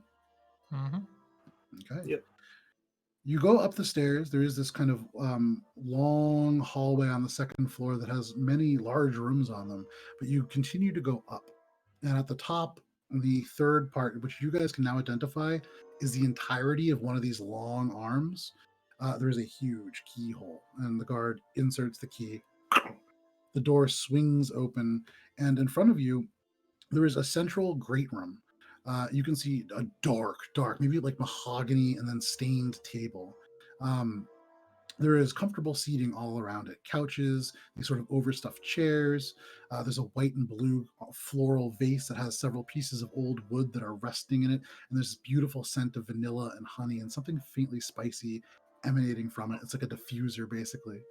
Off of it, you can see the doors each perfectly open about halfway. There are bedrooms, 5 of them, off from this main room. There are 2 paintings in this room. You can see a still life of a fruit bowl, and you can see there's another one of like a golden anvil with all kinds of coinage scattered across. But it's a beautiful room. None of you have ever stayed in a place this nice. Not even you, Guntir. Pretty close. He nods and says, "Well, we intend to provide you with a breakfast tomorrow, and I'm sure there will be all kinds of festivities if you're feeling tired. If I can get you anything, please let me know, but otherwise there will be somebody posted outside to fetch anything that you could require. And may I also say, personally, it is an honor to be allowed to escort you to this place. You've done great things for the Cole. You're all heroes." Could you, I left the dragon's hide downstairs. Yeah? Of course. And he have someone clean that up. He leaves. A couple minutes go by, and he comes back up with it, having incorrectly he was in a rush to try to please you. But what do you say? He comes back. "I've got your dragon hide." Could you send that to the finest smith in town and have them start crafting me some new armor out of it? Of course, that will take some time, but I'm sure we can get that's started. why I'm having you start it right now. He begins to turn, and he says, "Well, so the finest smiths are not in the ring of gold; they're in the ring of silver, and the ring of silver, it's still kind of burning, so it will take a very long time. I don't know if you want somebody to begin crafting it, but perhaps cleaning it and getting it ready, so that you can take it elsewhere." Yeah. Okay. Yeah, do that. Hurries away with it. And for the moment, he closes the door behind, and as far as you can tell, Finger Gang, with Croddock, you are all alone in the ambassador's suite. All right. Do you know where they took Helia's body? You didn't ask, so you don't necessarily I just said know. inter it somewhere. I guess we'll cover it later. I'm pretty tired. Yeah, I'm pooped. Yeah, I'm I just mean, if gonna. rest now, talk later. We want to Yeah, attend this meeting. What? Yes, we should It's only definitely a attend the couple meeting. hours from now. You guys would probably have to hurry to get to that meeting. It's probably about 5:30. I mean, you have half an hour. I mean, it's not very far away. It's only it's less than a 5-minute walk. It's right down the road. Well, Heinrich, Okay, you don't quick. need sleep. Why don't you go take notes Quick. for us? Quick power nap and then we'll go. We gotta get to the meeting. Gunter's eyes Quick. close. If you take a 15 power nap minutes. now, Gunter, 15 you're not minutes going to make then. it. What? If you take a quick power nap now, you're not going to make it. It's just like 5 minutes. Just Oh, wait, there's food there. I'll have food Yeah, before I it's- go to sleep. we eat. We go. 15 minutes. We go, and then we have the meeting, and then His legs are up on this nice ottoman. And Gunter, as Is you there sit like down in a- this chair, it is you sink into it. It seems to It's almost like like a form cloud. to your body. Yeah, it's great. Is there like okay. a There's 15 minutes. washroom? I'm gonna walk over to him and like In this room, there is actually pick 2 him up. bathrooms just to this suite. So one on either side between the bedrooms. Ooh. Yeah. All right, I'm gonna take me a shower, bath. So as you enter the bathroom, there is no shower, but there is this long clawed bathtub. Not long like bathtub long. This is almost like the size of a hot tub that's just kind of stretched to make a bathtub. Any of you, Heinrich, you could lay down in this and with your antlers and still be entirely submerged. It's large. Who is it made for? Giants? Make an insight check. What'd you say? Is this a bathtub for giants? Nah, that's all right. A I'm not giant It's a party of kiddie pool for dwarves. giants. gonna- Yeah, 10. Maybe people just like space. But Morwen, as you get into the bathroom, you can Dwarves like see on to the be side, claustrophobic. in the side of this, there are all manners of different oils and soaps and perfumes. There is this huge mirror on one wall so that everything is cast and reflecting this light. And as you think about the light, you look up, and even in the bathroom, there's a chandelier that comes down with this blue, almost sea glass that comes around each individual light. And the lights glow. This is magical light. This is a beautiful bathroom, and there are all manner of wonderful smells that emanate from it. But without too much trouble, yeah, you could take a bath, no problem. Taking a bath and making it extra bubbly. All the bubbles. All the bath bubbles. Okay. Everywhere. Okay. So Morwen just starts dumping bottles that are probably some of them real expensive into this bath. At first, there's a splash of lavender that emanates out into the room, almost cloying, that is quickly followed by this almost some kind of a spice, and then like sandalwood, and then just confusing scents. They kind of swirl together, and you guys all go nose deaf because it's a lot. But you take a bath without too much trouble. Shae, you said you were doing something? I'm gonna pick Gunter up and say, if you need a nap, I will carry you. Let's go. I'm up. Let's freshen up. Let's at least freshen up and like dress 5 our minutes. wounds and de-bloodify ourselves. And I'm all gonna- that You guys, Make my way to the bathroom, like, fine. And then I'm just gonna pop kind up of with, like, the bubble hair stuff. hairdo. there's 2 kinda bathrooms. like- So Oh, well, I probably went to the one that Morwen was in. I'm this just gonna alluring like scent of everything. slither into the Gotta help it get bathtub, small. like just Close kind of it like So in this Kinda long like bathtub, it's plop onto 12 the side and like slide in. This tub is 12 feet long, and so Gunter, there is almost kind of coming out from it. There's like seats. There's probably like it's basically a hot tub. You can probably fit, Yeah, I'm like, just gonna like 6, I'm 7 like people. old man getting into the hot tub, just like. So worth noting, Gunter, as you enter this room, you see elements of the bathtub. You see these clawed feet curving out onto the floor, but the rest is consumed with bubbles. They overwhelm the bathtub, and there's like a faint bit of surface tension keeping them from spilling out onto the floor. It rises almost 5 feet up, and then suddenly from within this foam, Morwen's head just pops out. I'm like swimming through the bubbles. Water's warm, guys. It's I about to just be ate warmer. that And then I Homer Simpson back into the bubbles. Nice, beautiful. So, Guntir, you and Morwen have bathed. In this kind of 20, 25-minute time, Heinrich and Shae, are you guys doing anything? I'm just cleaning Wash myself up a little up. bit, yeah. Okay. Quick wash. You guys I go to did the other not take bathroom. off and my just kind of clothes clean. either. No. I imagine neither of you said you were, so in my mind, you guys No. are Oh, both- I'm definitely clothes off. Okay, I'm so Morwen's Morwen's butt naked. always. I took off like, the first layer, and then I just kind of like, it all comes off in the wash. And then Gunter just kind of climbs in. There's a brief moment where the smell is not quite as good, but then it kind of is overwhelmed by the perfumes and soaps. All of you, in about 20 minutes, find yourselves a little bit cleaner. Morwen most of all, and the rest of you to varying degrees. But do you guys make your way to this meeting? Yeah. Okay. Yeah. Let's get to the meeting.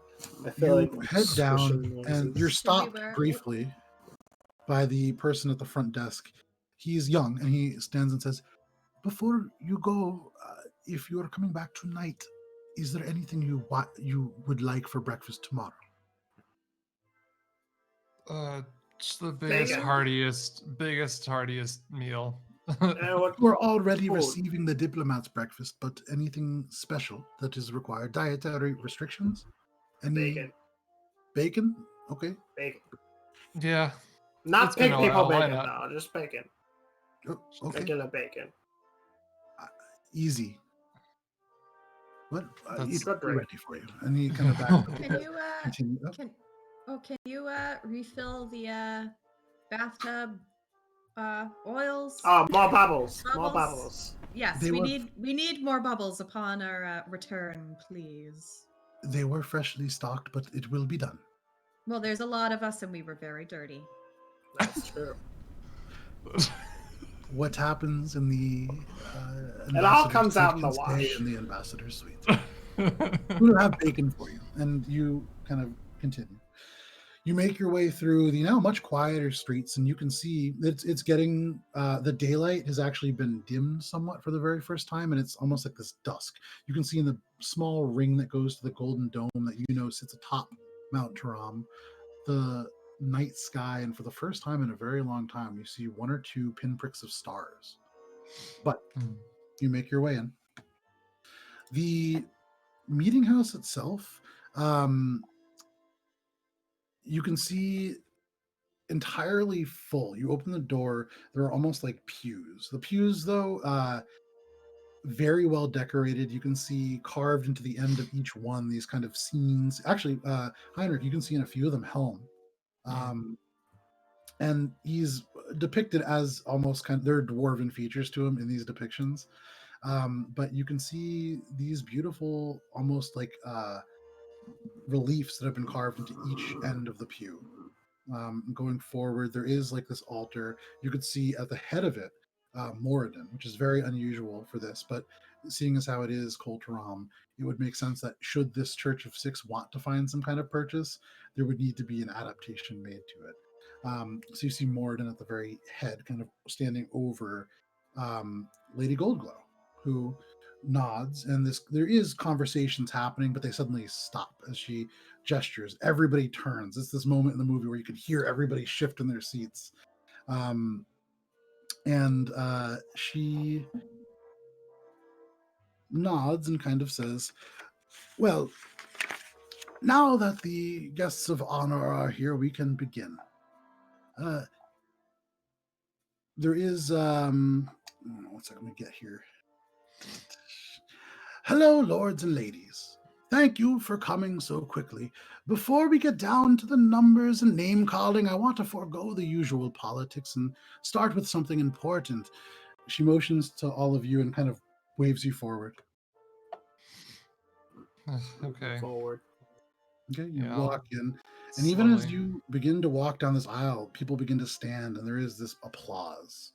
And as you reach the end, it's thunderous. It echoes in this place, and you all turn, and you can see smiles and a whole variety of people who are like cheering and clapping. Chairs or the pews actually scrape back There's roughly 70 people in this space. She says now, kind of motions, and suddenly it gets very quiet. To the call, I present Guntir, the Slayer of Nightmares. And suddenly the crowd goes nuts, and you can barely hear over it, even standing next to her. And his loyal companions, Shae, Heinrich, and Morwen. The crowd is, cheering. And, and Croddick would also be there. She wouldn't know him, right? She would know him. He's not really tied to our And foul Croddick. deeds.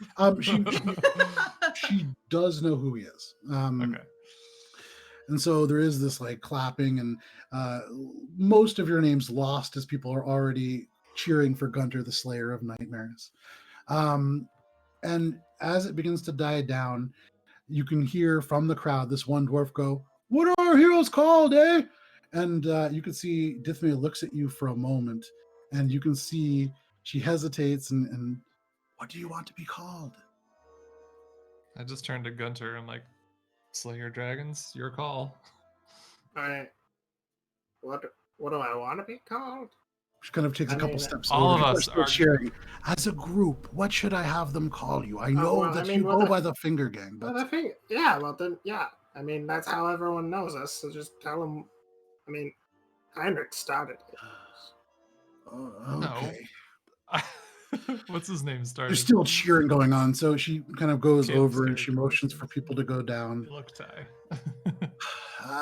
With Guntir, as a group, can I present to you?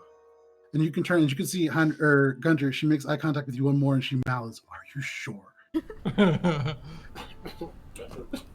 I don't even. I'm just like, Oh, Morgan. The Finger Gang! And the crowd cheers, and you can hear slowly the chant rise up, Finger Gang, Finger Gang. These cheers begin. Shae and Guntir, you hear, because of your passive perception, you hear off in the crowd, did she say finger bang? Yeah, I was going to say, I would not want to hear this in the distance. You can hear, because it is a crowded place. The people in the back don't get the best sound because it is loud. I feel so bad about this joke now. But she speaks up over the crowd. Here and now, to celebrate the day Kol Turam was freed from the tyranny of Kinescale, as a leader of this great call, it is my privilege to forever mark the 5th day of the Claws of Winter as the Feast of Fingers. And there's this, again, like a burst of applause. A few other people look a little bit confused. You can see the same guy that kind of asked for your name before said, "Oh, because finger food." She speaks up again. On years hence, we shall rock the call with song and drink instead of fire and fear. We will drive out even the memories of the purple tyrant and ensure that these names are not lost through the years. The cheering intensifies again, like a solid minute goes by where it's hard to hear. And I'm taking it all in. Being Morwen on stage, I'm like, in Morwen's mind, everybody else fades away. It's just you in the crowd. But as it dies down just a little bit more, she kind of motions and slowly people begin to sit. Now, it needs to be said, while we were, of course, kept as pets by this beast, our brothers and sisters below suffered far, far worse. The ring of silver burns and the ring of copper lay 3 feet deep in ash, and the crowd gets much quieter. The first Feast of Fingers will require service, so I motion to you all. Who amongst you will stand up to help the call? And one by one, you see dwarves stand up, each promising some service, dousing fires in this ward or feeding people on so-and-so terrace. But this meeting begins to progress in earnest, and it goes from a celebration to actual sort of planning. And it seems that there is this sort of response being coordinated to try to help the people below. Is there anything that you guys are doing during this period of time? This takes maybe like half an hour. I'm looking around. Judging any the cold earnest. rots? Make an insight check, Heinrich. And what are you doing, Guntir? Are there any cold rots like hidden in the crowd? Make a perception check. All right, insight 15. Okay. Ooh, that's wait, 27. Okay. where are we sitting yet? I think we're up front. You're all standing. No, you're standing for this whole thing. There's no seats. Are we standing? We're Um, standing at like the front of the. You guys are standing up on an altar, and looming over you behind is a statue of Morwen. And then there are these pews in front of you with about 70 people. And you are up at the front, and you guys are the center of attention. Even as Disney speaks, I mean, even as people are standing up and volunteering, there's this guy who's, I could carpent and I can, and whatever. You can see people still turning and looking and whispering and pointing, and there's admiration in their eyes. All right. Well, I'll just be polite until the food comes out. Okay, Heinrich, Morwen, for what it's worth, when you guys walked in, there was just tables of food at the end, or at the near where the door is. So walking in, you could have gathered all manner of little sandwiches. There were olives. There was cheese. All right, then I'm politely stuffing my face. Okay, so during all of this, Morwen taking it in and just eating. But the meeting goes by without too much trouble. As it is adjourned, people begin to rush up, but a couple of the guards kind of step in, and you can hear the guard that was escorting you. They've had a long day. Just give them some time. Give them some time. And he kind of gets enough of a berth where if you guys wanted, you could exit. Do you guys do some cold rots? Yeah. So sorry, no cold rots. So looking about, what was your perception check, Guntir? 27. 27. You see no gold rots, or cold rots. You do see that same blonde dwarf that was with Dithme, now kind of in a much more regal attire. You actually recognize on her, like there's like a little clasp that goes onto a ribbon that goes around her neck. It has the gold glow sign. She's in some way related to the gold glows. But no cold rots. With the 15 in insight check, there is a level of sincerity to this, absolutely. There is part of you that thinks that it's much more motivated by guilt than actual like generosity, wanting to make change. Right. Yeah. They're not so much into making change. However, they are very much feeling horrifically guilty. And so like people are offering probably services that will be rendered. Is this a lasting change? You don't know. Yeah. So unfortunately, not really going to stick around to find out. okay, so you guys take this moment very gratefully and slip out the front door. Most of the ring of gold is within this place. So you I wanted to say something before we left. Okay, so as the At the rest of you door? slip out, Guntir, you stand in the I door. wanted to get everyone's attention. Like, I thought the meeting was still happening. That was it.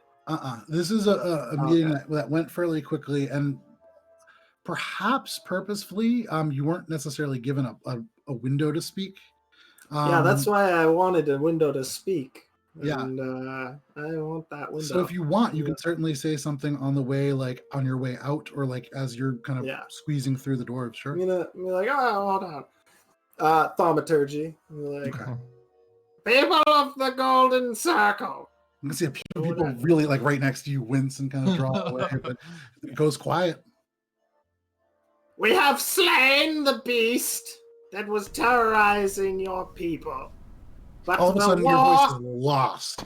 This place goes nuts. Hats go up in the air. You see feathers like departing. Hey, shut up! I'm still trying to talk to you.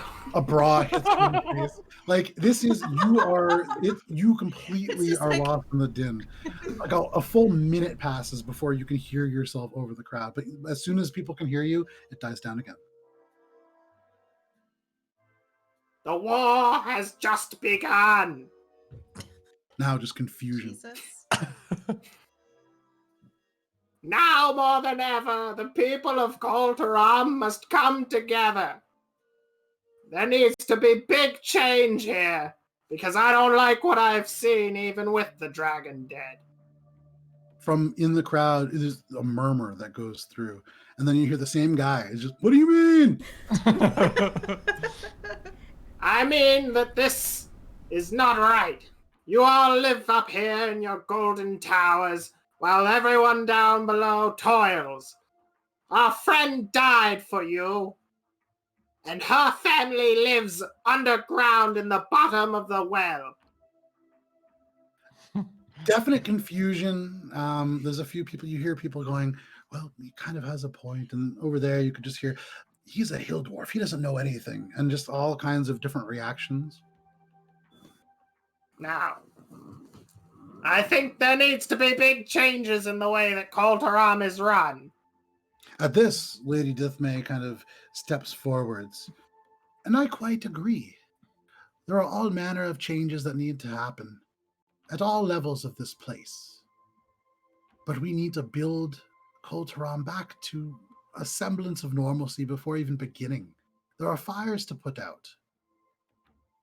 But what you say, Guntir, Slayer of Nightmares, is well heard. We will take your counsel on this when the time comes, if you will. Well, this better not be any lip service. See, this is like a lot of murmuring going on, and a lot of people who are just trying to, and you can, the rest of you here in the crowd, there are like little arguments happening now where people are saying like, oh, you must know he's the hero of Kol Taram, and other people are saying like, he might be a hero, but what does that mean? He's not qualified for politics, and just all kinds of things are now happening. This is generating a certain amount of consternation. But she nods to you and she says, Guntir, I can tell that you have been betrayed a lot. Your trust is lacking. It won't happen overnight, but I invite you to visit Koltaram any time, and you will see change. Of that I can promise. Well, I'm holding you to it. All of you. You can see, and yeah, everybody now, you're not so much paying attention to you. There are like actual conversations happening. But are you leaving? I'm going to bed. Okay. Come on, Guntir, let's go. And as it happens, as you leave feeling as if you have begun some kind of discussion. You don't imagine this is a group of people that will change overnight. But at the very least, this is a thought that hasn't really been put out there, not publicly. And so, for what it's worth, that may do something. However, as you exit, it is almost entirely empty, save for 3 people. Suddenly, you are rushed by these 3 dwarves. 2 dwarves. There are 2 people. You see this dwarf, maybe about 4'8", kind of shorter than you, muscular. He's wearing fine-fitting leathers. To all of you, actually, almost identical to what Gamble wears. But Shae, you notice these are basically like bespoke hipster interpretations of crafter leathers. These are not like real functional. They may work, but they'll break down very quickly. You see next to him, kind of jockeying for your attention, this young dwarf. You can see she wears this kind of like a scarlet shirt and then these pants that taper down to very, very tight around the ankles, which then almost have these like, not beads, but they look like elements of pearl, like cross sections of pearls almost that hang off of them. But they're kind of jockeying from your attention. Given your passive perception, Shae and Guntir, and actually, I believe Heinrich, you notice there is another figure kind of observing from a distance. And I would say, Shae, you can actually see it's a drow. She seems to be waiting. These other 2 rush up to you, to all of you, not just Guntir. Let me change the music here because this makes it seem real tense, and it's not. That was just for that confrontation with Guntir. The first one, this guy goes up and thrusts his hand out to you, Guntir, but then immediately kind of like gestures it to all of you, not really giving any of you a chance to shake it. The name's Broston Steelhouse. I wanted to sort of go ahead and be the first to thank you for helping Kol Taram, and I wanted to pitch you a little bit of an idea. And then the woman next to him kind of bumps into him, and she says, No. I was thinking about throwing in some statues or something of you. And then he kind of pushes out of the way. At this, that drow kind of detaches from the shadows. She wears a hooded cowl, this dark fabric that completely covers her, but she kind of rolls her shoulders back and the cloak falls away. There is this bright orange fabric that wraps around her neck and then crosses her body, wrapping around her torso to become a complete shirt. That then down further somehow becomes one piece of cloth and falls just below the knee into a slightly asymmetrical dress. There is this green and gold cord that's tied about her waist that falls down. And kind of over her, like right above her knee, there is like a strand of tiny charms or beads that are attached to that. And as a cloak completes and falls to the back, You can see the soft charcoal skin of her forearms, these faint violet tattoos that emit a soft light. You can see the two dwarves kind of look and are taken aback, and she smiles at all of you. I'm very sorry. I am a stranger in strange lands, but my name is Aishelweiss, and I'm an enchanter. I'm here for the same reason as these two, I'm sure. And you can see they're like a little nervous. They probably have not seen a drow before. Here in Kol Taram, only one person can have a likeness, so to speak. So I think all of us here would like your permission to capitalize on your newfound status. Isn't that right? And she turns, and you can see, well, not to put it so bluntly, but yes, allow me to introduce myself. My name is Broston Steelhouse. No. Brewery. You, the Who are you drow. pointing to? Okay. To the drow. She smiles and gestures forwards. I like your honesty. So, you want us to, present our likeness for you to gain acclaim? I take it you are some sort of artist. In a way. Yeah. As I said before, I am an enchanter. All right. So what's in it for us then? Well, if you would allow me to have your likeness for my shop, perhaps I can offer you an enchanted item of some sort, or in addition to a 10% lifetime discount. All right, that's the starting offer. And then I'm going to turn to the other. She suddenly she looked like really confident before, and she kind of is taken aback. I'm insight checking that. I'm paying very close attention. Yeah, to all this. She's saying enchanting, and I'm like, I don't know. You're gonna like steal something from us? As you say, starting off, her face scrunches, and suddenly the young dwarven woman pipes up. I'm Varla Hammerstrand, and I didn't ask your name. Oh, okay. Well, if we're just getting right to the bitch, custom weapons for each of you, or I could customize your existing weapons, including maybe minor magical alterations. And I was thinking about maybe I'll throw up some statues of you outside the shop to bring things in. You can throw up statues? Each. Well, it will be carved and built over on. As a metaphor. But, we'll just put them in front of the shop, and maybe 8 feet tall each. What? Okay, not bad, not bad. I thought that it was going to be a sure thing with you, but this one's pretty good as well. All right, and then you're up. See this larger, kind of large for this group, but still pretty short, muscular. He pushes up these leathers and says, "Well, I want to go ahead and sort of. First of all, I'm Broston Steelhouse at the Steelhouse. I didn't Brewery. ask your name. Didn't ask. Well, I thought you might, as a dwarf, appreciate the brewery that I come from, but I want to go ahead and sort of. Huh? I was just gonna say, nice to meet you. Nice to meet you too.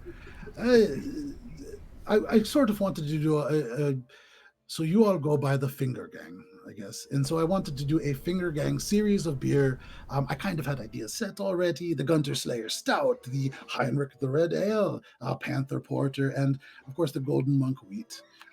And I don't mean any offense whatsoever, but if we were going to do this, I thought that maybe each of you, you're adventurers, I understand. You go for many hours and days and months at a time without getting proper showers or possibly being able to equip yourselves. As the mascots of my brewery, I would require that you dress a little nicer. And so perhaps we could get some maybe more heroic attire for you. Oh. Okay. So I rolled an 18 on insight. Okay, Morwen? What's the ale for Croddock over? Wait, what? What did you roll for insight? Oh, I forgot that I rolled insight. That's 15. We're resolving this. So as they're all speaking, you kind of keep an eye and try to measure the sincerity of each of them. For what it's worth, all of them seem as if they're eager to get your likeness for whatever it is that they're trying to do. You're pretty confident they'll stand behind their offer. Heinrich, you try to clue in on this drow. She's hard to read. The tone of her voice is kind of different. You remember, and actually kind of hearing it, There is an elvish accent to it. The accent reminds you it's not dissimilar from the gentleman that you met who had appeared, the Harbinger. Very similar accent for what it's worth. But other than that, really hard to read. The other two, you would imagine they're trying to make some money and they'll follow through with their offer. But Guntir, you can see he tries to read your face as you're like, interesting. And he says, very quickly, he adds, and a cut of the profits. Oh, well, what kind of percentage are we talking? Well, it's open to negotiation, of course, but maybe 2%. It's a very, very profitable business. That's why I attempted to introduce my name. I nudge Guntir. Hold on. I nudge Guntir and I just say, like, we do own a bar now. It's a brand new bar. And I'm gonna be on Gunter's other side and be like, why can't we just accept them all? That's what I was thinking. Why can't we just accept all of these? The two dwarves begin to talk at once and then begin to argue. And as the backdrop of them arguing, the drow says, it has to do with the commerce laws of Kulturum. So only one can use the finger gang. Well, how about one uses me, one uses Heinrich, one uses Shae, and Morwen, and Craddock can also be... There are 5 of us. Persuasion check. That's not a bad idea, because I'm definitely going to lean. I'm leaning on the drow. That is my persuasion. Oh, I should have guidanced myself before that. What's my persuasion? Where's my persuasion? It's not great, but that's 16. Okay. So as you say, why can't one person have one have the other? You can just, the two dwarves who are arguing suddenly snap towards you and just go, no, we want the whole set. Or the woman is just kind of like, don't be silly. And the drow just kind of shrugs and says, I am open to that idea. You can use mine, I'll say to her. And she looks at all of you. For the enchantment part. That's the exchange. So can we give you an answer tomorrow? Do we have to figure this out? Yeah, we gotta. I'm tired. Let's sleep on it. We sleep on it. It's been a very long day. The male dwarf goes, it would really be good because I have production schedules to. And the woman is kind of like, we're gonna sleep. Well, I already had some things in mind. And then the drow says, of course. We're gonna sleep on it. We're gonna walking off. Yeah, we're walking. Killing a dragon is hard work. You leave these two dwarves arguing in the background and even turning around, with the exception of Shae and Guntir. You guys don't see the drow. She almost disappears into the shadow. She is very quiet. Really, all you see as she vanishes around the corner of one of the houses is this faint kind of violet glow. Yeah, but she's damn intriguing.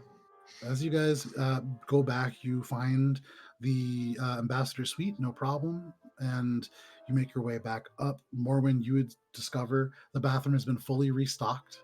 The floor has been dried. Okay. I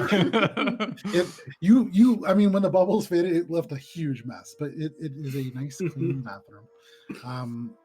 And so Guntir, very weirdly, in the room that your stuff is kind of put in, there is bacon already just waiting. Nice. I'm gonna eat that and then pass the fuck out. Is there any wine or alcoholic beverage? Now that you mention it, let me pull up the room. There is. I feel like Heinrich would also like some wine. Sure. So there is a globe of Alberon. This, it looks like it's gold, but you're looking at it, it's painted. But it is Alberon, and it's been it's a topographical almost. And it is on the top of a stand. And opening the cabinet door, you would discover there are a variety of very, very nice alcohols. Ooh, Guntir, you don't want to go to sleep yet. I've got the bacon. I'm gonna bring it over, and we're gonna have some bacon and wine, and then perfect. I'm gonna pop open the fanciest looking one and pour us all a glass. And cheers, everybody. Fanciest. Not dying. Okay. It is this gold. It I'll also help her with that fanciness. As a new bar owner, I need to ready myself. You watch as Morwen immediately, the eyes, as it opens, because there's this, it's a bottle shaped at the bottom like a crown that goes up, and the bottle is placed within the crown. It's very wide, and Morwen picks it up and begins to uncork it. And you can see it's like a syrup that you would mix to drinks. It is alcoholic. You would imagine it would taste very bad on its own. Yeah, it's a liqueur. Strongly of apple. It's like a cordial. And so you kind of stop her, and looking through, you do find what is a very, very nice whiskey. Pulling it out, you can read all languages. Interestingly, this is Elvish. This is a whiskey that comes from across the Emerald Expanse. And so the date on it, it's probably about 40 years old. It's unopened. Woo! This is the one, not that. You want this? Ah, yes. No, and I recognize that there's Elvish on it. I'm like, good choice. See, right? Yeah. No, I'm just kidding. I'll do the honors of pouring it out for everyone. Okay. Who wants one, by the way? So you're just taking this job from me? Well, your idea. No. Helping out your idea. Yeah. I pour the drink. Have some bacon. Okay. And they're heavy pours. Fine, I'll eat bacon instead. Okay, so as a group, you guys eat bacon and drink whiskey, because why not? Yeah, sure. We killed a dragon too. Why not? That seems like an appropriate thing to do after killing a dragon. Whiling out. I think so. And so one by one, you find that your hunger is quenched by this bacon. It's not normal bacon, for what it's worth. I asked for normal bacon.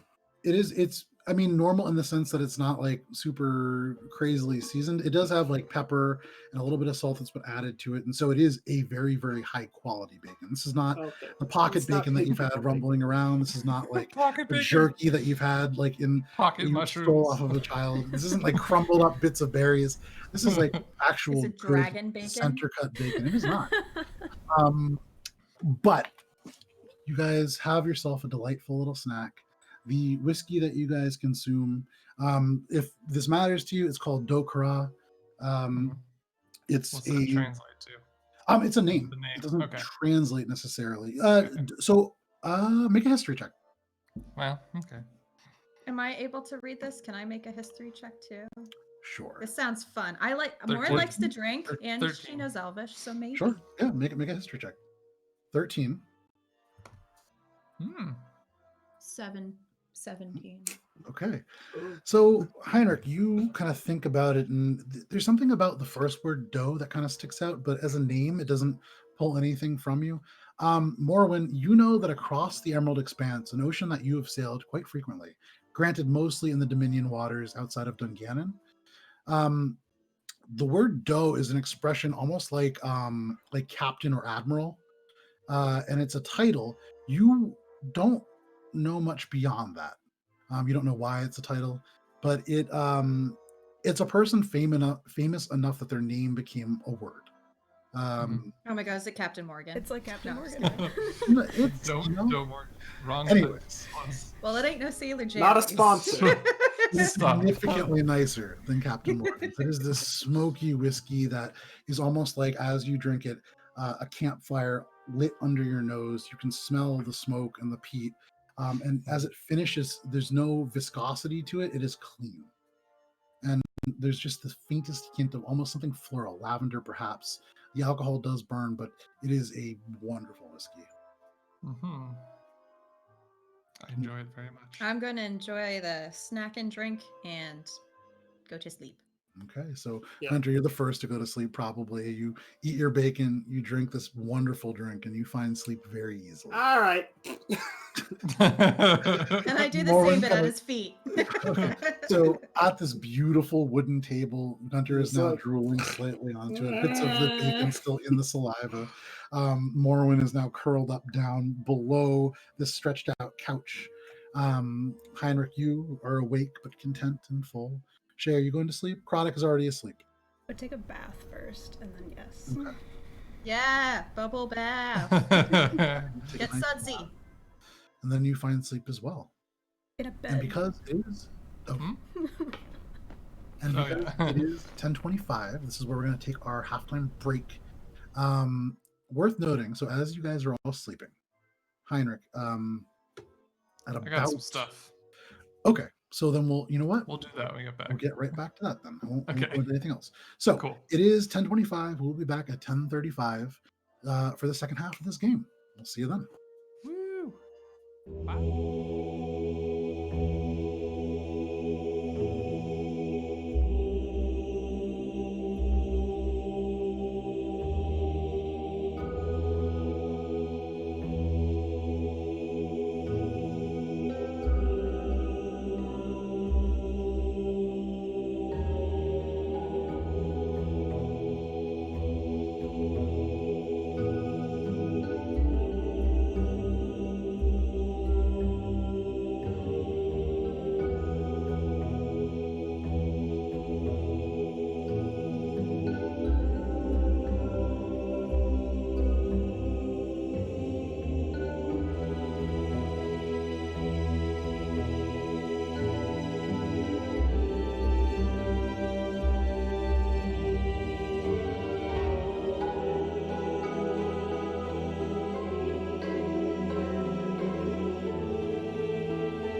welcome back. Thank you for sticking with us through the break.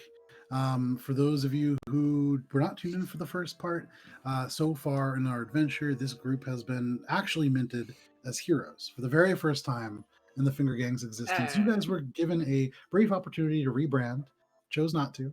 Good thing, I think. Yeah, I keep throwing them in just in case. It's fine. But we got shirts. yeah, no, that's true. That's a good Built point. up the brand, yeah. The Finger Gang, you guys remain the Finger Gang, and you went to a meeting. You saw elements of change perhaps happening, but Guntir, not content with a mere political show, decided to raise voice of dissent and began all manner of arguments and different kinds of conversations that could very well have impact on the sort of reformation of Coltram. But you guys returned to the ambassador's suite, this beautiful room that you had, each with your own bedroom, 2 bathrooms all to yourself. It's like basically the entire floor of a standard size inn to yourself. You found your way back, you found bacon, you found a very nice alcohol, and you enjoyed these things before Guntir, Morwen, and Shae, you settled to bed. Craddock already asleep. For each of you, don't mark off a long rest yet, because I don't really know what Heinrich's doing. Heinrich, you remain in this great room. The sort of magical lights dimming over time, and you find yourself just alone. You can hear faintly Guntir snoring in the other room, but aside from that, fairly quiet. So, I have noticed something in my book that wasn't there before. Okay. 2 spells specifically, and one of them is very curious to me. Okay. And I realize that I have all of the things that were listed in it, and so I'm going to try to perform Find Familiar. Okay. As a ritual. What are you using for the bowl-like container? So, first I'd look around to see if there's anything. Okay. Like any sort of bowl that would hold heat well and not break or anything like that. You look around, you don't see anything like that. You look and you can see the tray that the bacon came on was like a pretty sturdy metal, and you remember they said that there would be somebody waiting to kind of attend to your needs. That's where I would go to next if I didn't have anything in the room immediately. So okay. I'm going out. So if there's nothing immediate, I would go outside and look for this attendant. Okay. And you do see, let me find her. Sort of almost like a teenage dwarf. You can see, kind of like a young dwarven girl, sort of waiting. And as you open the door, she stands up and looks at you expectantly. Hi. Thank you for helping out this late. You must be tired. It is a great honor to help. Heinrich, right? Yes. And your name? My name is Mala. Mala. But what can I do for you? Could I trouble you to... It is no trouble, whatever you would like. I am in need of, sort of do you have like a bronze wash basin of some kind? I have... Does it need to be bronze, or... Does it need to be bronze? I'll say for this, it really just needs to be like a ceremonial or like a nice bowl. Okay. It can't be like, okay. So you say that. Also, I'll say like, no, something more... I seem to have, in my troubles, misplaced my... I have an evening ritual, especially after the large excursion of... not excursion, the way that we just had to slay this dragon. It's kind of taking its toll on me, and I really need to perform this sort of mild ritual, nothing... Can I ask you a question? Sure. She kind of gets closer, and you can see she's like nervous, but she says, how did Guntir kill the dragon? Oh, it was wondrous. it's like this hero worship look too. This Sure, is sure. like, yeah. Oh, it was wondrous. You should have seen it. He took the blows without even flinching and just returned them in kind. And I'll just like, I'm basically sure. So like, this one's for you, Guntir. Like, whatever. I don't care. He wants to be known as a folk hero. I'll tell like a folk hero story. I'll even like borrow some shit from books that I read as a kid, like hero stories that my mom would have read to me or something. And like just adapt them in a way. Morwen, there's at this point of night, You're sleeping great, Guntir. You're sleeping great. And Morwen, you kind of wake up for a moment. Like sometimes people just wake up at night for just a moment, and you look over at Guntir, and he's just smiling in his sleep. But you return to sleep without issue. Yeah. Heinrich, you regale her with these. There's like miraculous counters and fancy footwork and make a dodging blows and refuting the claws as they come close and whatever. You don't even need to that everyone else did. Just you can see this girl is soaking this all in. She's getting more and more excited, and you can see there's a moment where you're like talking about the part where like everybody's down. It's just you and Guntir, and then and you completely leave out Chronic. And in this moment, you could see she's like actually not breathing, and you have to kind of like stop for a second, and you can see she kind of like starts breathing again. And I mean, she buys every word of this. Cool. Well, yeah, no problem. Nice. Fetchy. But yes, so if you wouldn't mind, the bowl, it helps. Bowl.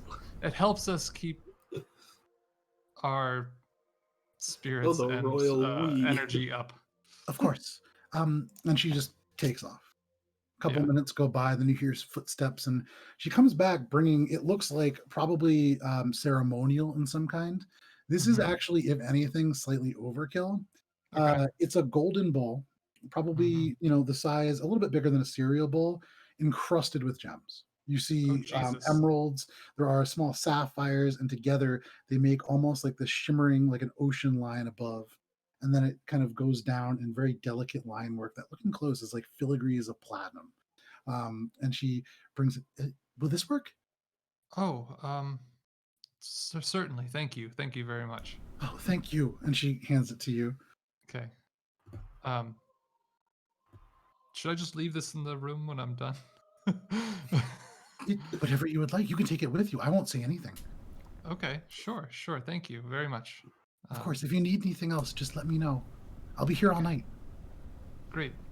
Yes, thank you. And you close the door. She's still like her head kind of follows. And as the door shut, you can hear beyond the door just this, wow. I'll make no. I was gonna like make a little poof of magic out the door, but I'm not gonna do that. That's annoying. All right, where is the least flammable looking area in this place? I know it's all stone. It is all stone, and so you kind of just like move the table a little bit and create a larger stone space on the ground, so you feel pretty comfortable. There won't be any fiery mishaps. You check to make sure Guntir's asleep, and he is. Okay. And I begin to cast Find Familiar, which is doing it as a ritual. It's just part of my new feat for what is it called? The Book of Secrets, I think. Yeah. Book of Ancient Secrets. I got 2 ritual spells basically, and I can ritual cast now. Yeah, and that's one of them. You take this bowl and you fill it with, if I remember correctly, is it incense? Incense, which I was fortunately, and I don't think you even knew I was going to take this. You gave it to us through some before, like there was in the oh gosh, where was it? It was where we found the sword and that other thing that I'm going to do something with later. The sorcerer crack rocks. Sorcerer crack Pop rocks. You found it in the impound vault within that space. But yeah, so you take the incense, you place them in the middle, these little cones, and you light them. This smoke begins to waft up into the space. Whereas before there was still the lingering scent of bacon, this quickly overtakes you, this woodsy sort of almost like a it's as if somebody lit like a candle, and all of a sudden just balsam and cedar and various woods kind of hit you, and you close your eyes and you focus. You begin to think, and you can hear in the back of your mind sort of the flutter. And you open your eyes. There's a heavy amount of smoke in the air, but you can see bits of it swirling. And in front of you, there is the sort of just a single feather, and you look up, and resting on one of those chandeliers, you could describe what you see. Sure. So resting on the chandelier, I guess it would just look like kind of a normal barn owl, but it would have the celestial bluish sheen to it that the light would catch in the feathers whenever it would turn in the sky and stuff like that.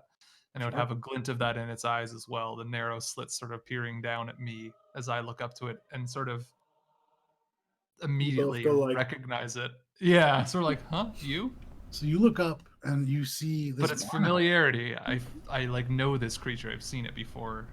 In a moment, sort of mundane, but as you turn your head and it turns its head, the elements of light from behind on the chandelier catch the feathers, and there is this kind of glint that seems to almost emanate out for just a moment. And the eyes focus on you, and you could see these thin teal slits just focus on you. You turn your head the other way, it turns its head the other way. And there is instantly this familiarity with this owl. Mm-hmm. You can see the head kind of pokes up, and just very softly you hear, "Ooh." I wake up and I'm like, what the hell? No, I'm just kidding. And I started like, while maintaining eye contact, just put my arm up to see if it'll come down. You can see its head stretches way out to look down, and then there's the wings surprisingly big for the size of the creature. They spread out, and in an instant you can see silhouetted against the light behind it, there are these beautiful celestial patterns within the feathers themselves, only visible when the light catches it, but just absolutely gorgeous. And then lands.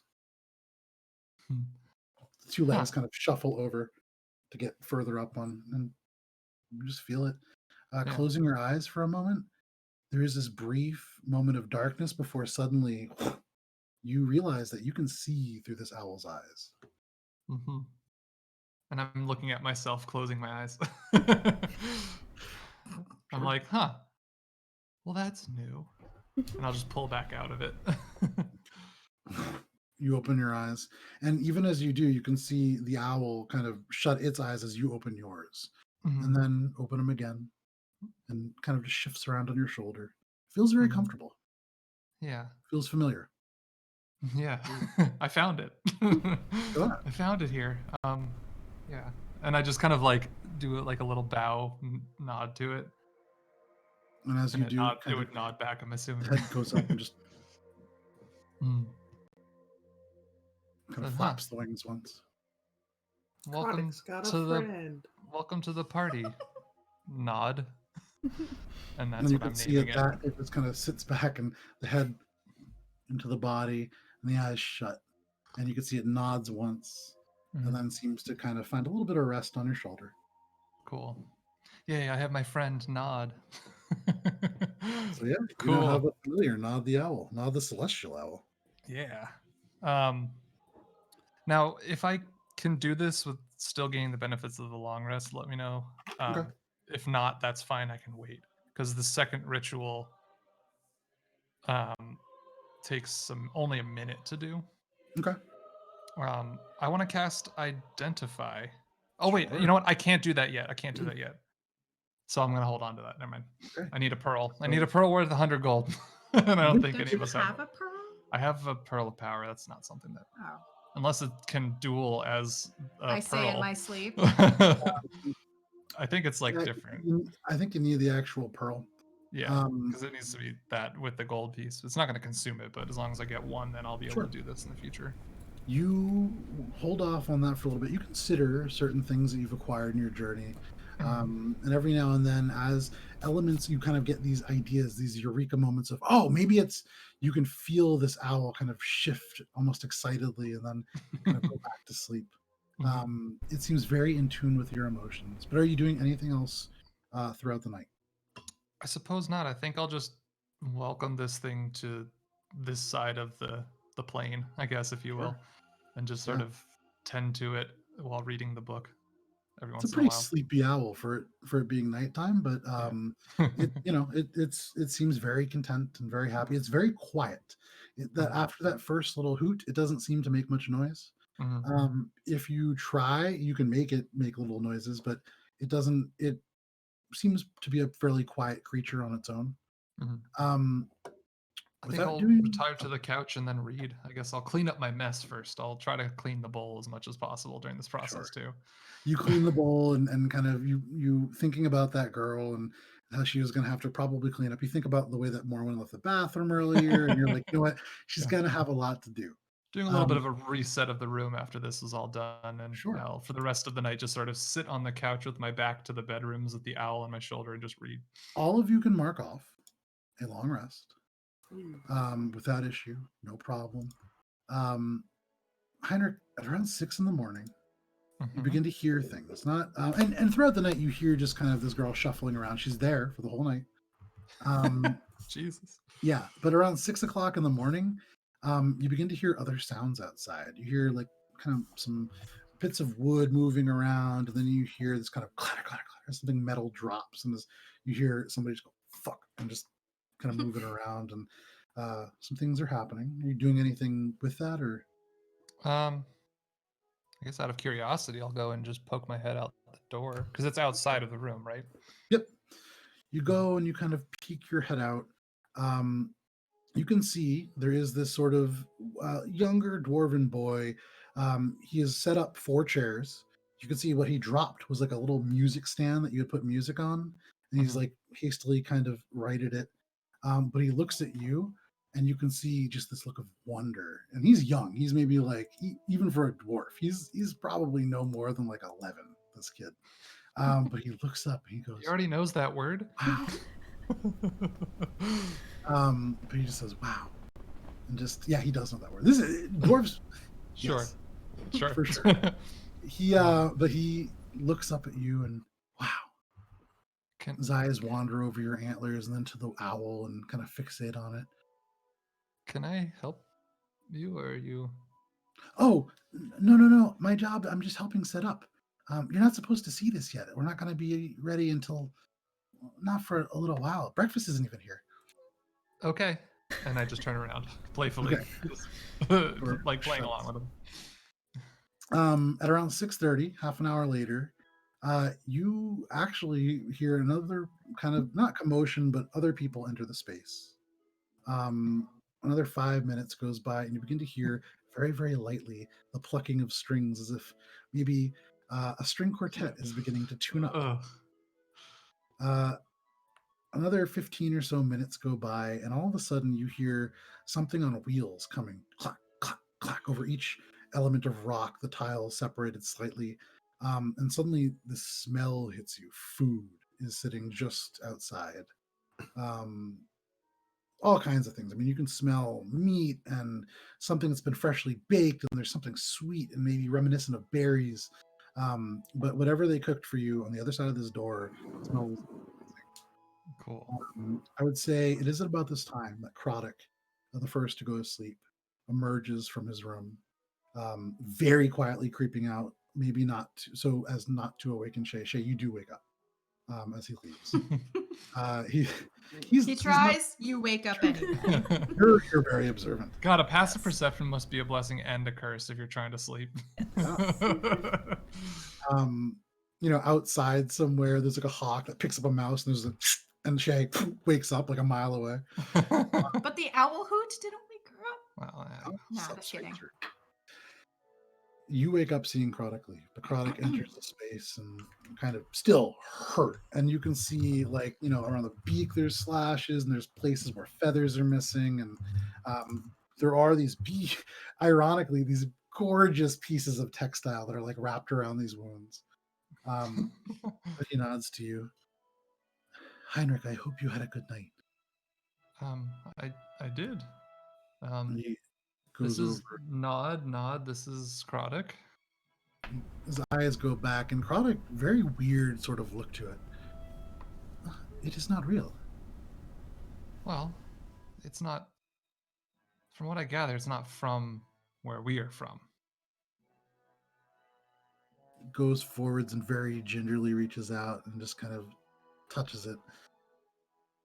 For his part, Nod's still asleep on your shoulder. The feathers kind of move, and you feel the feet shift a little bit, kind of digging in, making sure that it's sturdy, but it doesn't really react too much. Yeah.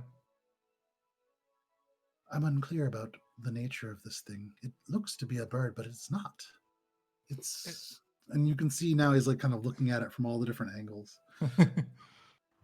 Shae, are you doing anything? Slowly making my way up and out. in the main room. One by one, you guys do begin to wake up. It's Croddick, and then Shae, and then Guntir. A little bit of time passes, then Morwen. But by about 7 o'clock, 7:15, you guys are all awake and in the great room.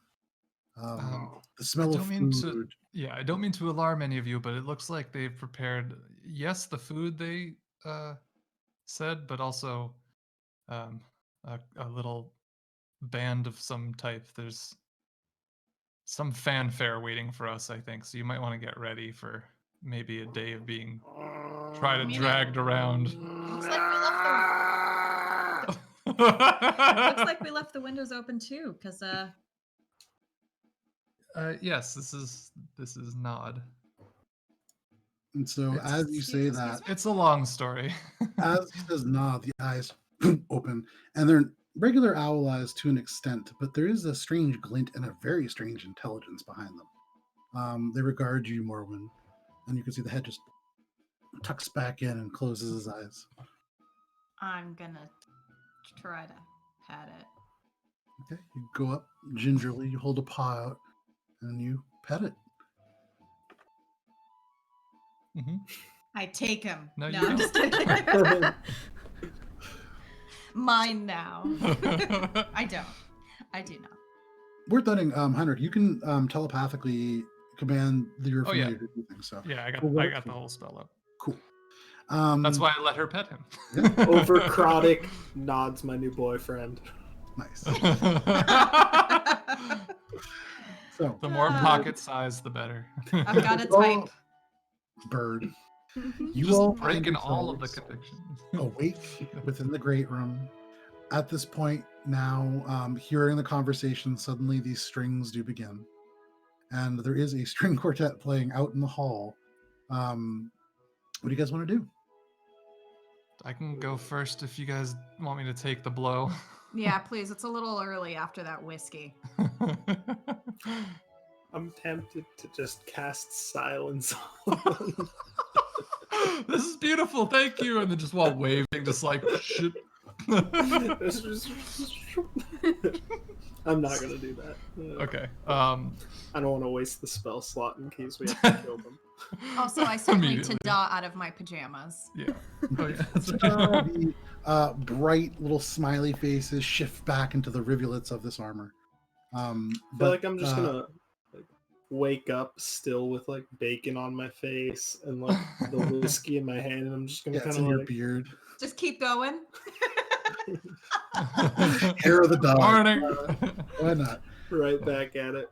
Before we go out, I'm gonna do the rare thing in Dungeons and Dragons and use the restroom. Oh, look at you! So, there's a real restroom here. That's fucking rare. Take your morning constitutional, but then volunteering to lead, you do open the door first. Immediately, this quartet strikes up again, having originally just kind of like relaxed after the initial, like you guys not coming out right away. You can hear it all die down, and then as you open the door, it just starts back up again.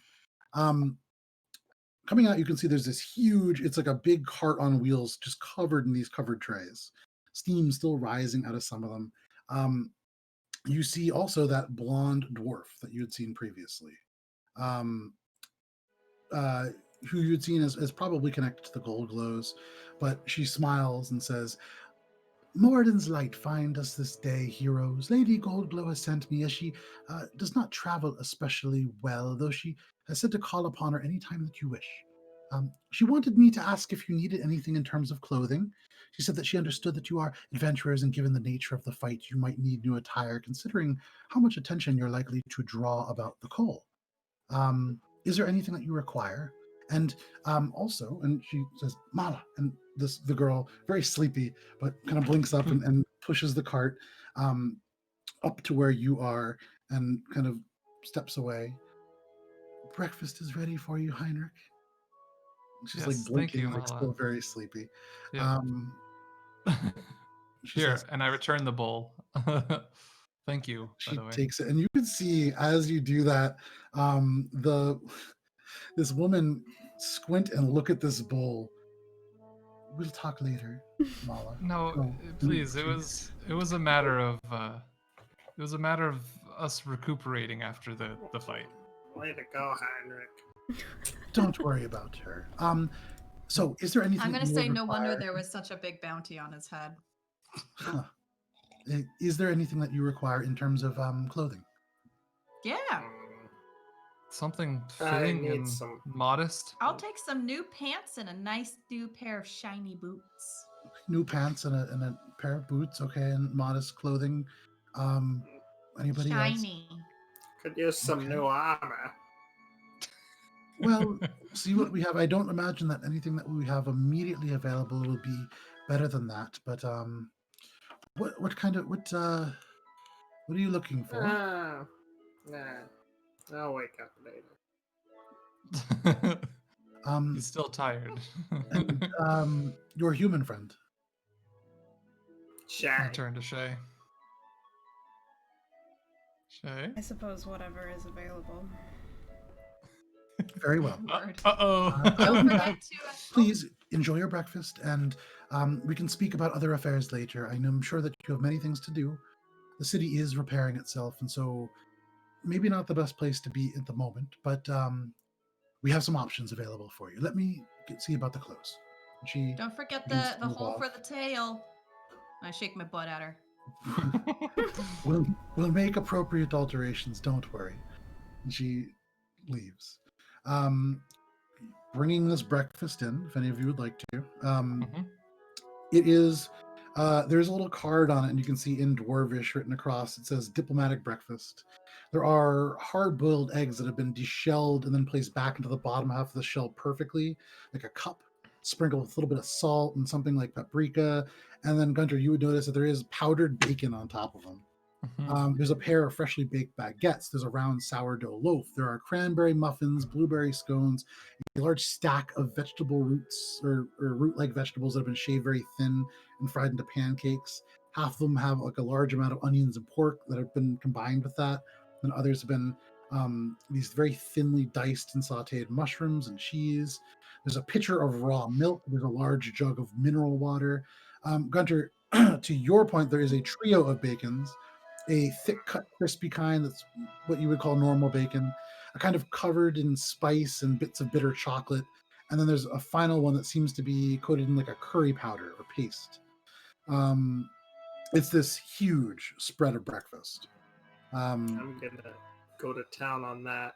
I'm gonna take another Same. swig of the whiskey and just be like, Guntir, make a Constitution saving throw for me. But the rest of you partake of this beautiful breakfast. It's great. And while we're eating too, and I'm eating like a Nice. total caveman, and I'm just like, and I'm just gonna be like, feel kind of guilty eating all this delicious food when there's a bunch of people starving with like my mouth full and spitting. This big Yeah. bone, yeah. You don't say. that was an 18 Constitution. You're fine. Okay. You were drunk in the morning before. This is like a normal morning for you. Yeah, I want to terrible. find something that Nod would find appealing. There isn't really any like Mushrooms. mice. You would know, Heinrich.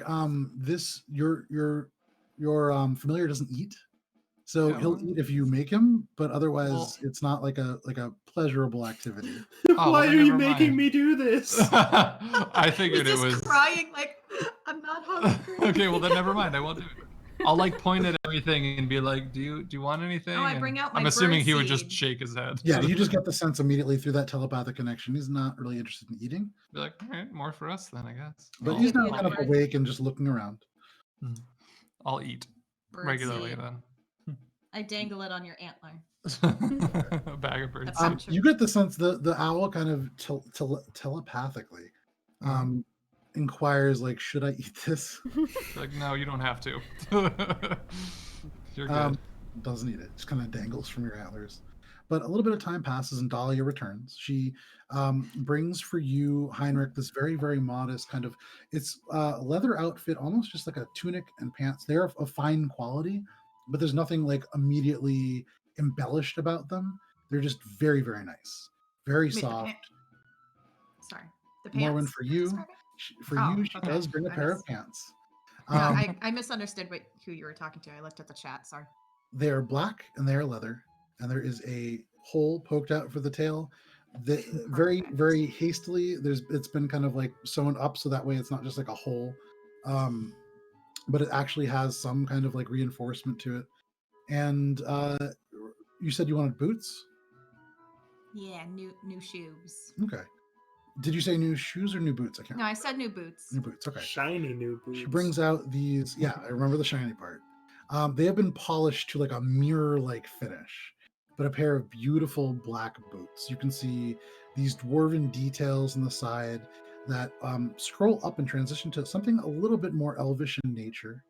The back has this little, what looks like almost like a silver cap on the heel, and then on the toe as well. Very, very nice boots. I Shae. ta-da. Oh, no. Sorry, Okay. go ahead. You ta-da. No, it doesn't matter. Okay. Shae, you are the last person to receive this, and she looks at you and says, I'm not really sure what you wanted, just something, but I have options for you. And she holds out this one. It's like a very, very nice pink sort of dress that has this white under part that seems to ruffle out underneath. Has these big poofy sleeves, and you can see as she holds it out, she's like, and I also brought, and she like pulls it back, and it's fairly simple, if not a little bit big for you, but very, very simple, black kind of fine clothes. Okay.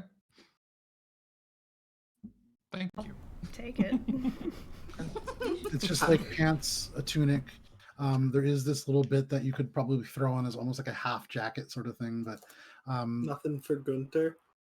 you asked for armor and then you said you'll wake up later. No. Yeah. Okay. Good. I thought she was just bringing stuff. No, it's fine. I don't need her fineries. No, I have it's like a fine. whole It's wardrobe. fine. I'm gonna wear one of the clothes that I stole from Lady Dithne. You're gonna Right you'll in her That's right. You're gonna wear her clothes.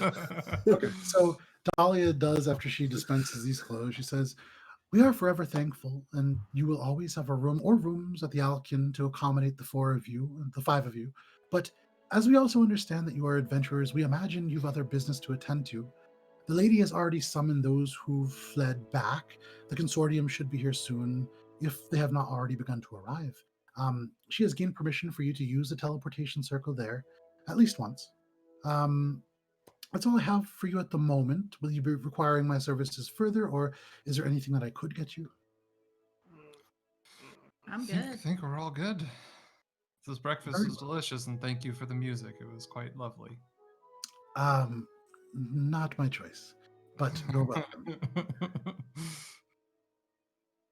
Well, if there will be nothing else, and she turns and exits the room, you're again left alone. But now, with various bits of clothes, you know now that you have access to a teleportation circle. What would you guys like to do? It's probably about 8:39 in the morning.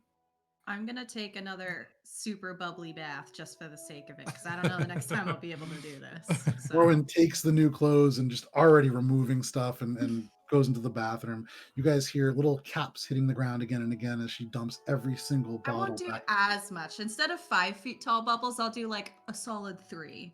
Okay, so still disappearing into the bubbles is Morwen. This is a 12-foot long bathtub with 3 feet high bubbles. It's still a lot. It's a lot. But Can I try to persuade you guys to join? I'm gonna. Okay. Oh boy. Join me! from within the dirty. bathroom, Dirty 20. from within the bathroom, this joyous melodic voice rings out, "Join me!" And you smell these. It's a cacophony of just different smells. It's a little bit disconcerting, but it sounds like she's having a lot of fun. For anybody who would like to, you can With join a her. 20? Take I'll save the- against that. No, sorry. Taking the whiskey. 24 to save. No. I'm gonna take like just a handful of the food, and I'm just gonna be like, I don't need persuading. Hunter comes in holding like a handful of eggs and a baguette under his arm, and he just, I guess, just climbs. You want some? Yeah, bring extra. Hunter pulls the stool over to the tub and clunks it down on there. I go to Bathtub pass bacon. her an egg and like, oh, dropped it. Just drops into the water. Oh boy. Gross. Bob's up floating. But you have your bath for those of you who'd like to, no problem. And finger gang, you find yourself for the very first time, heroes, first of all, Weird. not immediately threatened, second of all, and without any immediate pressing business. Well, that you know of. What would you like to do? Oh boy. I'm just gonna shout from the bathtub. So what's next?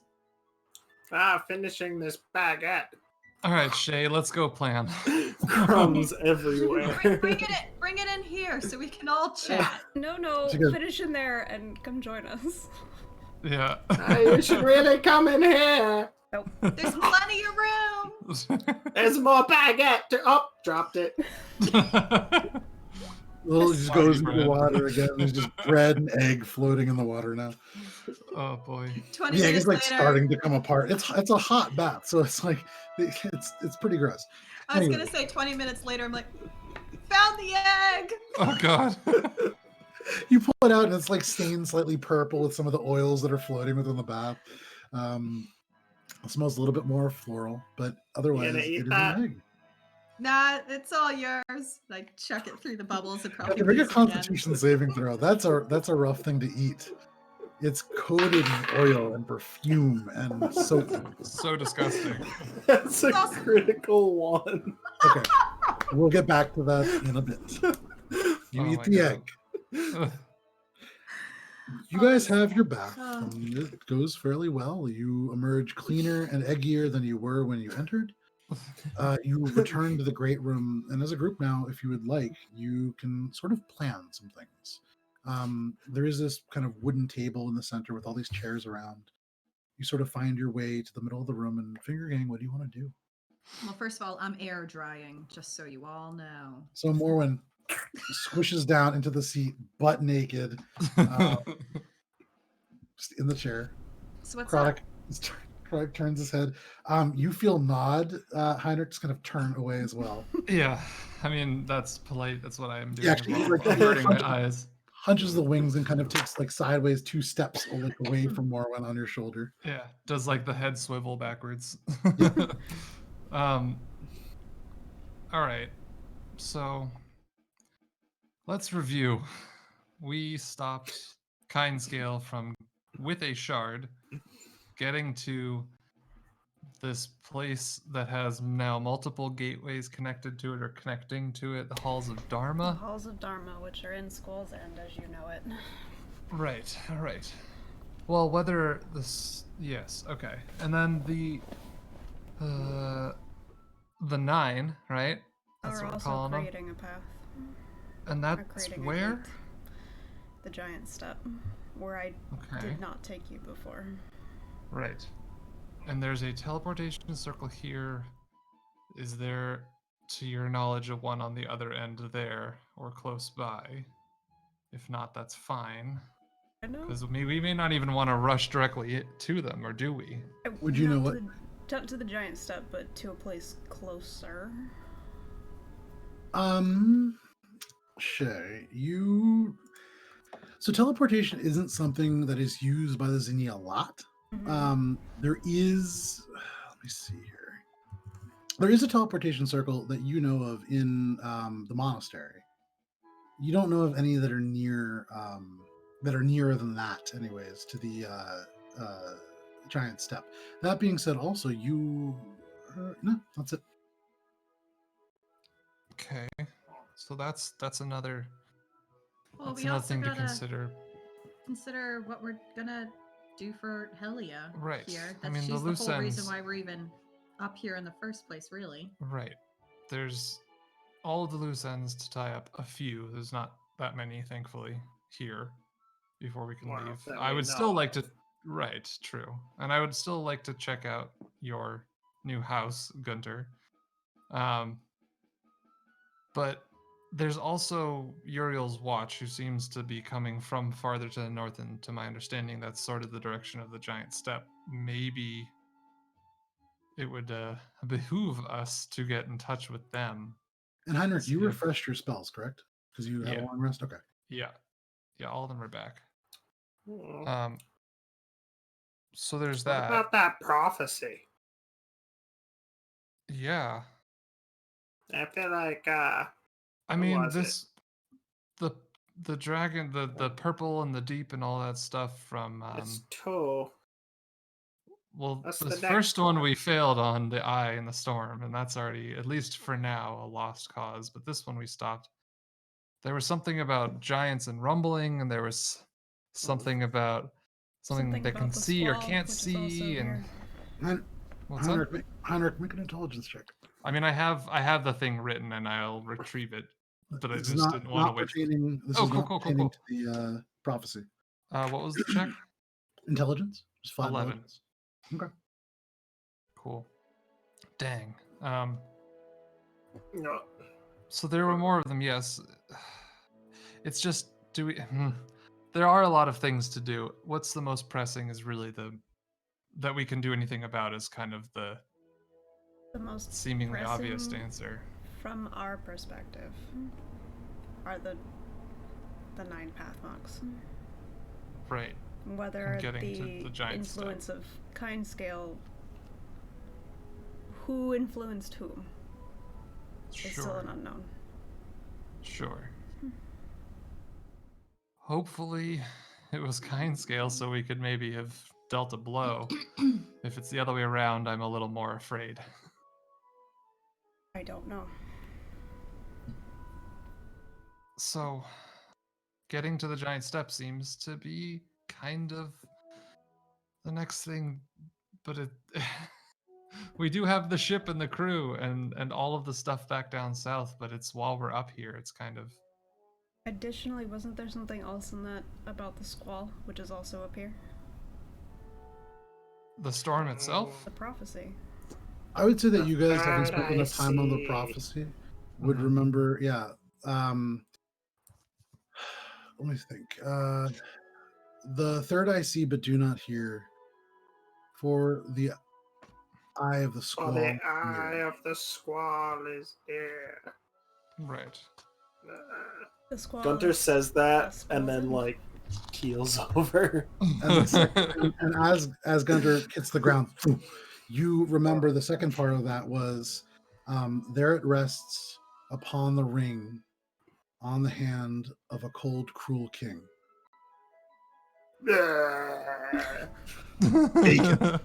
Whiskey on the floor. Oh, goodness. More to clean up. Oh, boy. Oh, Thanks that was a for bad helping. egg. Bad egg. Thanks for not doing Gunter, that. it is, you know what? Totally cool. Yeah, you're just throwing up. No worries. So, if that's something that's also up here, how well did you pay our crew from the stolen ship, which is apparently now passed around in the upper echelons of society on Dominion? Joe, can I have a little help? I don't remember.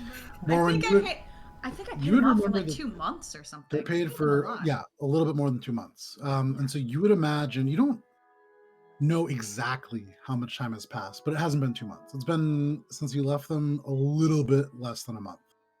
That's even if they stayed. They might have just been like, F Or if this they're and alive. left. Hey, Who knows? 2 months worth of gold. Wow. If only there was some way to check in, that would be great. But also, like, the fact that they're stuck in, like, that, like, Oh. desolate winter town. If only there was some way to check in on them, I think, and then cast Scry on. Oh, Have you shit. been away this entire time? Scry on whom? What? Who's the one I hate? Shae. What's her name? Shae. Yeah. No, but Shae, she's the one who particularly got my ire. Yeah, I'm scrying on Shae. Okay. Hang on, I wrote this down somewhere. I gotta remember where it is. Do you need something to, like, look into Scry? Like, are you gonna look in your puke in Scry? Actually, there is a component to Scry I'm remembering now. I don't remember what it is. Yeah, let me check, But I'm pretty confident there's a component that you, even as a cleric, that you need. And it is. So you need a focus worth at least 1,000 gold pieces, such as a crystal ball, a silver mirror, or a font filled with holy water. Oh. Heinrich, that Not a bowl that you diamond. had for Heinrich, worth 1,000 gold. Give me that. Sorry, one more bowl time. that I Yeah, don't the know. bowl. That's what I was gonna offer up because that's like how we've been sort of doing with were Boron. not that bowl, the jewel encrusted bowl. Oh, the jewel encrusted bowl. Probably worth It needs to be Did a I focus, see you though? give that back to the Mala? Yeah, you would have seen it. Oh, It yeah, needs because to it was be. the food, right? I'll say this. So Guntir, you would know it needs to be something that you can look into. It could be reflective. It could be like a glass orb. It needs to be worth 1,000 gold pieces. Those are the two things that you need. Are there We eat any enough? mirrors or anything in this Okay. room that qualify? There's no mirrors in this room. Like, Make an investigation check. Okay. Not make a thaumaturgy yell at our attendant. That's a 14. Okay. You think, and you kind of like let out a little burp, and you taste this like ancient whiskey, and you realize, there are some bottles of alcohol worth a lot of money. And you we've kind of been turn drinking. your attention to this half-empty bottle, and make a history check. That is 16. Okay. You don't know enough about this to know if it would be worth 1,000 gold pieces, but this is an expensive bottle of alcohol, like a really expensive bottle. You've had good alcohol before, and this is elvish whiskey. It's not very common to begin with, so possibly this bottle could work. It's about half full. Don't I have a crystal ball that I kept specifically for scrying? I believe you did, yeah. Yeah, I'm gonna just take that out after I'm Okay. gonna sit there and stare at this whiskey bottle for like longer than I should, and then I'm gonna be like, take out the crystal ball. Sure. And you cast Scry. So you were casting it on Shae. I would say go ahead and make your it's a wisdom save, or I have to make a wisdom saving throw. Yeah. Let me just think about what the DC on this is. So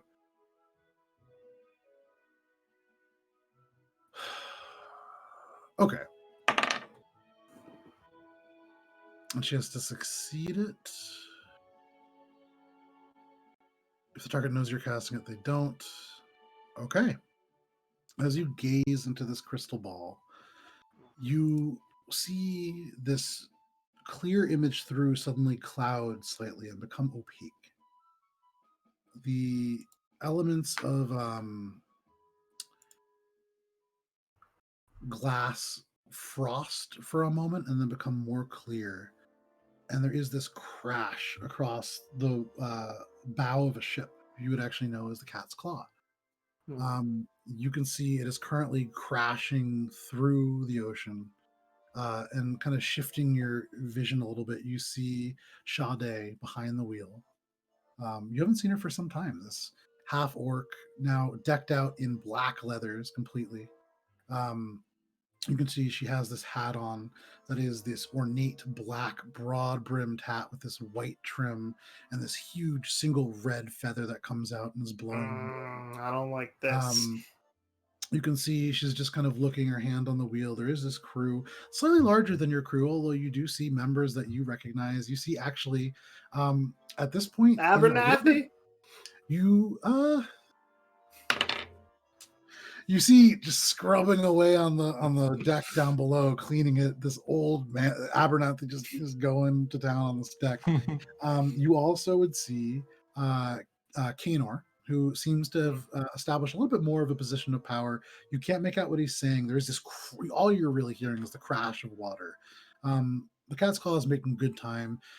You think and quickly look up and see from the sun, the Cat's Claw is currently cutting up north. You kind of stretch your vision to the right and you can make out just the distant coast. Make an intelligence check. Or you know what? Make a history check, actually. Ooh, natural 20. Natural 20.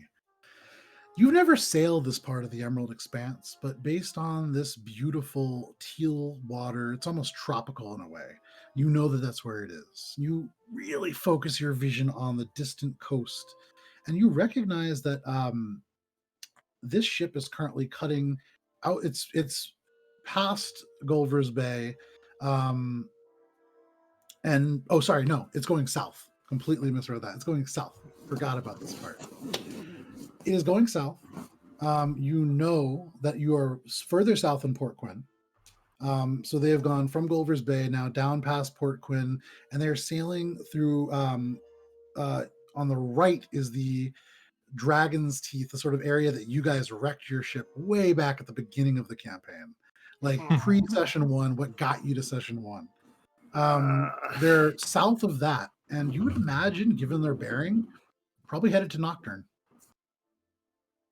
And you know what? Natural 20. I would say at this point, you can see Kanor kind of approach, and you see Shade's eyes shift, but she keeps her entire stance kind of looking, one hand on the wheel, just adjusting slightly. And Kanor kind of speaks. We're about 7 days out. Grain's lasting. We're going to make the whole shipment, I think. And you can see Shae turn, kind of smile. The captain will be happy. We will make quite a bit of money off this, I think. And what is the time? It's 10 minutes? Or is it, how long does it last? 10 minutes. Right? 10 minutes, Right at about this time, you can hear, she says, is the ball's clear. Well, I think Shae became a pirate. Oh, good for her. Yeah, but Did you bad see- for us. She took our ship. Now they're like all the way down towards Nocturne. I mean, we've stumbled upon 2 boats. I think we can stumble upon a third. Did you see I two like boats. that one. Zepperwood dildo. Did you check on Tinsbury? Who? You did not check on Tinsbury. Oh, your friend. Yeah, no, he's probably fine. Abernathy was there. He's looking good. I don't The care. person that literally nobody but Guntir cares about. Yeah. So, Didn't see Haribo. you did actually. Oh, I did see Haribo. 100%. You would have seen Haribo. Yeah, he's up because he would have been behind Shae, so at some point you would have seen him. Yeah, I'm sure Tinsbury's fine. Maybe. You could see Croddick has been looking at you, and he says now, Guntir, have you been able to do that this whole time? I guess. You can see, like, in his mind, he's going back over all the times you tried to find things and people, and like, it's just, he's mystified. Such is Guntir, the mystery man. Is there? I'll just ask. Guntir, how easy is this? Can you check on Tinsbury? I mean, yes. Well, if it's just such a big favor to ask. I mean, we're probably not going to get into any sort of major conflict in the foreseeable future, right? I mean, do we ever really? I guess. All right. I guess I can do it again. Pulls out the crystal Oh ball. my god. Guntir, it goes that opaque color, and then shoo, perfectly clear. I guess he didn't answer. You he passed his check. He rolled a natural 20. Oh shit. He didn't. You don't want so to be found. they can willingly fail it if they know that you're casting it, but he has no idea. He's busy. So He's yeah, busy doesn't on a work. ship. Something feels weird. He's like, He's But probably yeah, fine. it doesn't work. Do you know he's alive? At least. sorry, Guntir. Probably. Shae, would it be wise to try to do well. this on the giant step? Or do you think your friend, do you think the 9 would be a little more able to prevent and detect this kind of thing? Prevent and Well, it detect doesn't blood. matter because I can't do it again until I sleep for Oh, like Okay, well, you know what? Never another mind. But day. I think knowing. That really wears me out, you know? Great. Get headaches. Shae, what were you saying? You mean Tunnel vision. using Gunter's power on the 9? Right, to see if we could see them, but they can't see us, or know that it's us. I don't know. You alone understand them the best. You could try, but if Well, it like didn't I work said, I on a little can't pirate, because I I can't know imagine it working on them. tunnel vision. What? Also, I need to rest my retinas. Guntir, I get it. Shae, what are you saying? would it even work? Gunter doesn't know any of them. Who would he look for? Just describe them. I can probably find something. Okay, well, let's put that one back Let's pocket. pin it. Let's back pocket that. Table that one. I have a question about how scry works. I mean, is it just Gunter that can see? Let me look at Fairly the certain Like, I can't it's you think- be only the captain yeah, I and think like it so. plays a movie we can all see? You can see and hear a particular creature you choose on the same plane of existence. So I'm gonna say probably not. Only Gunter can see it. Yeah. Well, so Gunter, if you say that Shae turned into a pirate, I mean, did you see any, like is she like on her doing her own thing?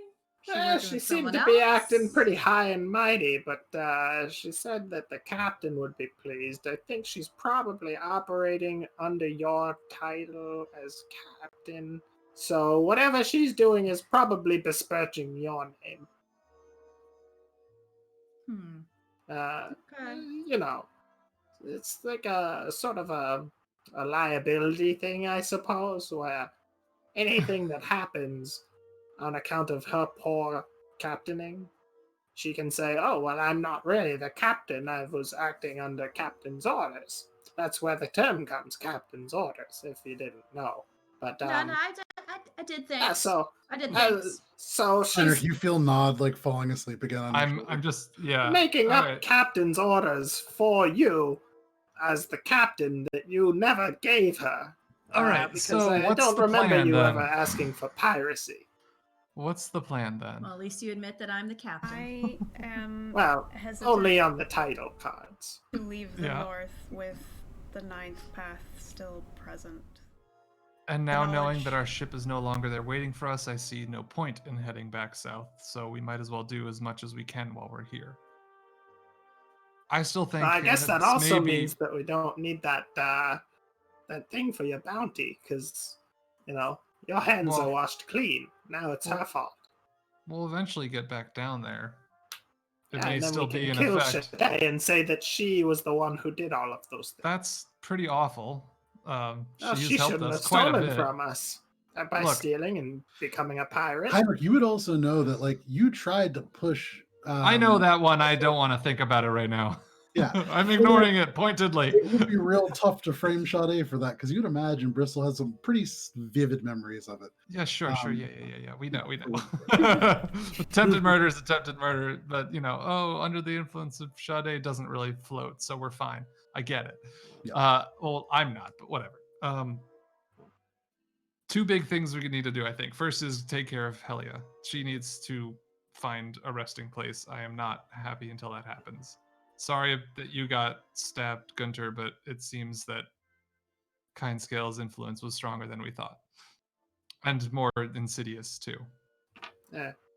She I never kinda got her axe. To be honest, I kind of saw it coming, but she was nice. So I We wanted did to think give she her my was the chance. dragon in disguise for a bit, and that was kind of funny at the time.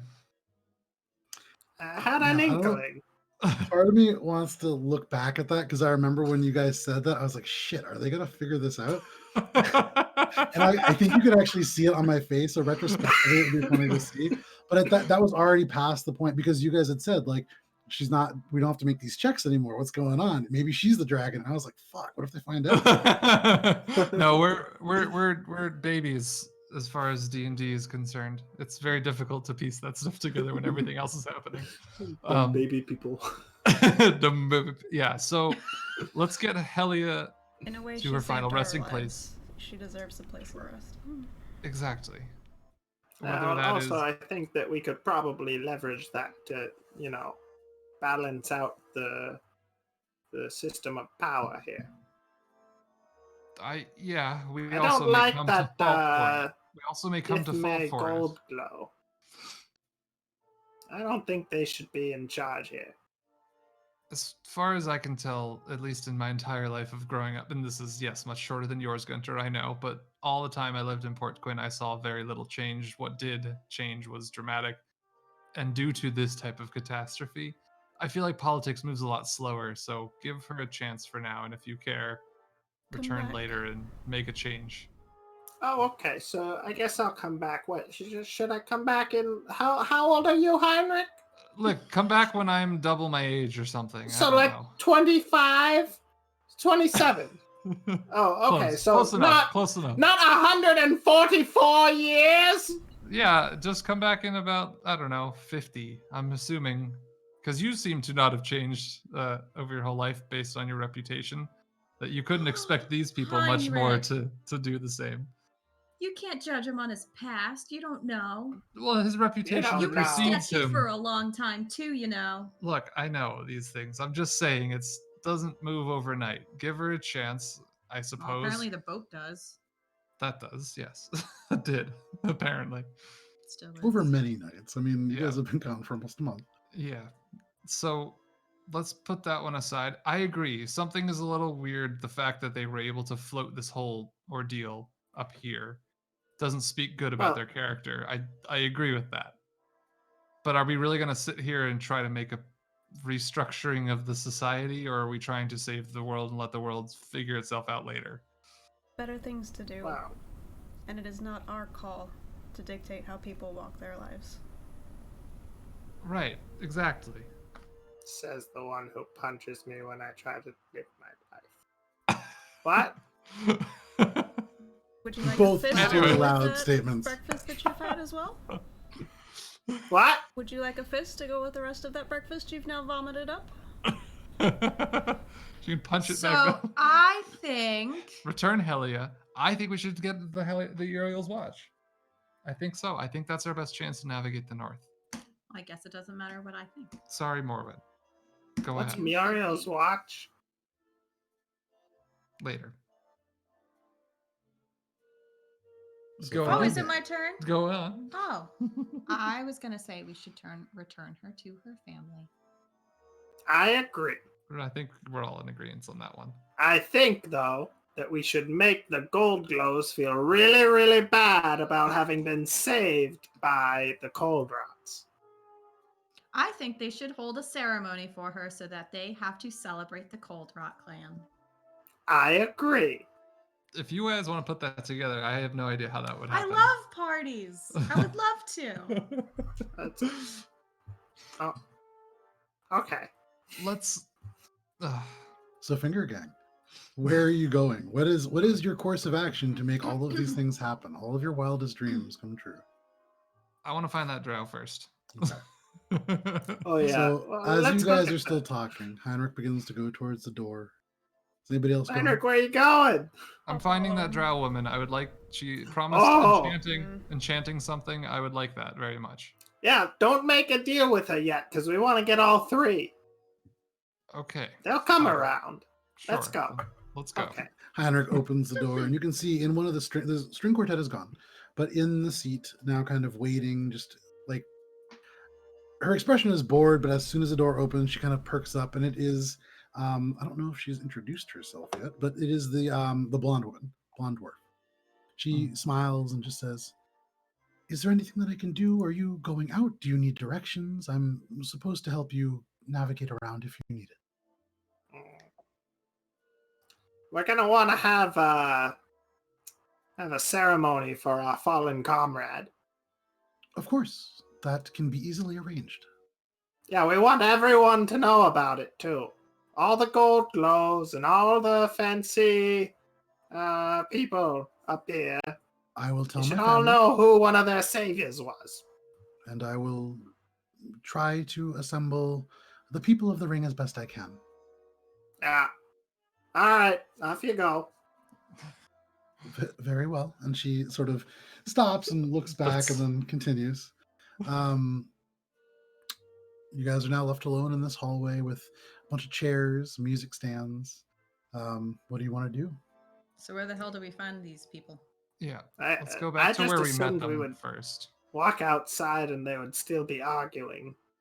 No, maybe that's not a bad idea. Let's just go walk outside and see who comes up to us. We're I famous. figured that that would probably be the case since we're pretty Yeah. famous now They'll, here. they'll come to us. They'll come to us. I'm Yeah. gonna start walking towards where we met them first. That's my Okay. starting point. So you walk I'll down the stairs follow. and out Yeah. of this hotel and this inn as a group. Shae, you going as well? Yeah. Okay. Shae hesitantly, but as well. And Croddock follows Shae. As a group, you make your way outside. It's busy. There are people going to and fro. You can actually see a number of people heading towards the Dawnfather Ziggurat carrying elements of wood and a couple of different tools. Looking around now, it is not just gold ring dwarves. There are a few others who have come from the Ring of Silver. They're dirty. Their kind of faces blackened with soot and everything. But there is a whole variety of projects kind of being undergone. As soon as you guys emerge, I mean, there is this there's immediately like applause going around near you, and then it kind of spreads throughout lots of the immediate ring. There is cheering, and you guys are immediately kind of beset by a number of fans. Heinrich, as you kind of are a little bit taller than almost everybody here, it is entirely dwarves, and so as a above 6 feet tall tiefling, you stand up above everybody else. Your eyes catch this drow standing up near one of the residences, just off. She catches your eye. Wave. And I just kind of like point towards like an empty area. Be like, You can see just the slight inclination of the head, and the shape drifts in that direction. Okay. I think we're gonna meet her over there. Maybe we can find the rest. Unless Guntir, you want to like ask the crowd for these people's names, so you told them not to tell you. That was Brew Guy and it's Silver something. Silver snakes. So what are you saying? You're saying Brew Guy. Where's the Brew Guy? Brew Guy. people start quieting down, and then people are Is he starting to drunk? talk. I mean, your breath is like whiskey. So Whiskey and rotten like perfume eggs. egg. Oh. Well, it's not rotten egg. It's just Gunter, like roll a Constitution saving soaked throw, in- please. At this moment, suddenly your Like- stomach begins to rumble, and there is this hot liquid feeling in your intestines. that's a 10. Yeah, you shit yourself. That egg that you had swallowed previously, coated in perfumes and oils, suddenly it has been slowly liquefying everything in your stomach, and you cannot hold it. 287 years does not make for a strong sphincter, and suddenly, Gunter, you are aware that there is a heavy presence in your pants. Oh no. For the Play rest it of off. the it, bathroom with you. it takes a second to kind of notice because there's just so much happening. But suddenly, it's like that smell when somebody steps in dog shit and it just kind of like wafts up in this hot kind of way. Suddenly, people begin moving away a little bit. There's still excitement. Gunter, you are acutely aware of the fact that you've taken not a small poop. Not a small poop. Yeah, I'm gonna distance myself as well. Yeah, so you begin to distance one by one. People start to kind of realize what the smell is coming from. Gunter, you feel this reputation, this unbelievable sort of like slayer reputation is beginning to have other elements as well. I'm just gonna like everyone who I make eye contact with behind Gunter, because that's where I am, like distanced behind, and I'm just gonna be like, he's old. He's old. Just excusing him. Starts to kind of go around. Gunter, there's Wait, an older woman. can't I use thaumaturgy to like mask a smell or something? Or is that just No, that's not how thaumaturgy works. that's You just can make a prestidigitation? scent. You can, I think, with it. It's minor You can make wonders. a faint. Yeah, you can make A faint odor. Oh Yeah. well, that's I'm not gonna gonna make- It's not gonna overpower. cover this. I'm gonna make 3 faint odors to try and mask it. The 3 bubble bath scents. as in this like heavy, I mean, it gets kind of in your eyes and your nose. It's like somebody cut onions, but just way worse. And every now and then you smell like tobacco. And like little bits of other things, but largely just diarrhea. no. So you're like, Um, ew. And it's Yeah. like Lemongrass. post drinking and passing out diarrhea. This is It's not- horrible. It's bad. This is horrible. Couldn't you go get gonna- yourself? An older woman, Guntir, kind of comes up to you, and she's dressed in this beautiful. It's purple, but very dulled, almost kind of like a brown. But when you look close, it has this elegant richness to it. And she leans in and she says, "Dear, do you need to clean yourself up? Yes. Come with me." And she takes you by the arm. She leads you into a nearby abode, and you kind of you can take care of your stuff in there. But yeah, Guntir, clean yourself up in there. That's pretty spectacular. So The for a hero moment, of Kol Taram gets a bath. for a little bit, Guntir is indisposed of, but as a group, what are you guys doing? This group, when Guntir leaves, kind of it does disperse. There are still people like Yeah. definitely, but it's Well, that I'm definitely gonna- put a damper on this celebration. Yeah, I'm no gonna politely shit. wait for But Guntir actual like shit. outside of wherever he's cleaning up because like lots of I've shit. been there. shit. So. This was like Michael Jordan having just won like his third in a row, title, and then like out during the parade he shits himself. It's not gonna destroy your accomplishments. They're still pretty mighty, but you are the person that killed a dragon and then pooped. So Some that is your people legacy. would be even The more dragon impressed. sprayer. There's a subset of people for The dragon sprayer. Allie, I hate you. Oh. I want to get this Dungannon. meeting on. I want to get this meeting on with this woman. I want to talk to her about what she can provide us. I don't care about the likeness wanna- thing. Now that Gunter's not here, I don't care about any of this fame Yeah, let's and get some infamy. shit done. No And pun all of intended. so you guys make your way over towards this drow woman. You can see a smile on her face for sure.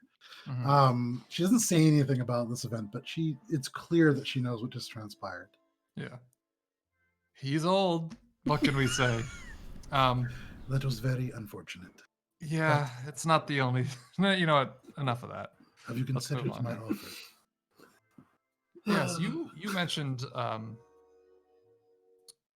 the return to us, the favor that you would do for us, enchanting things. Is this, you say you're an enchanter? I see by your tattoos that you have power She to looks wield down at magic. her arms.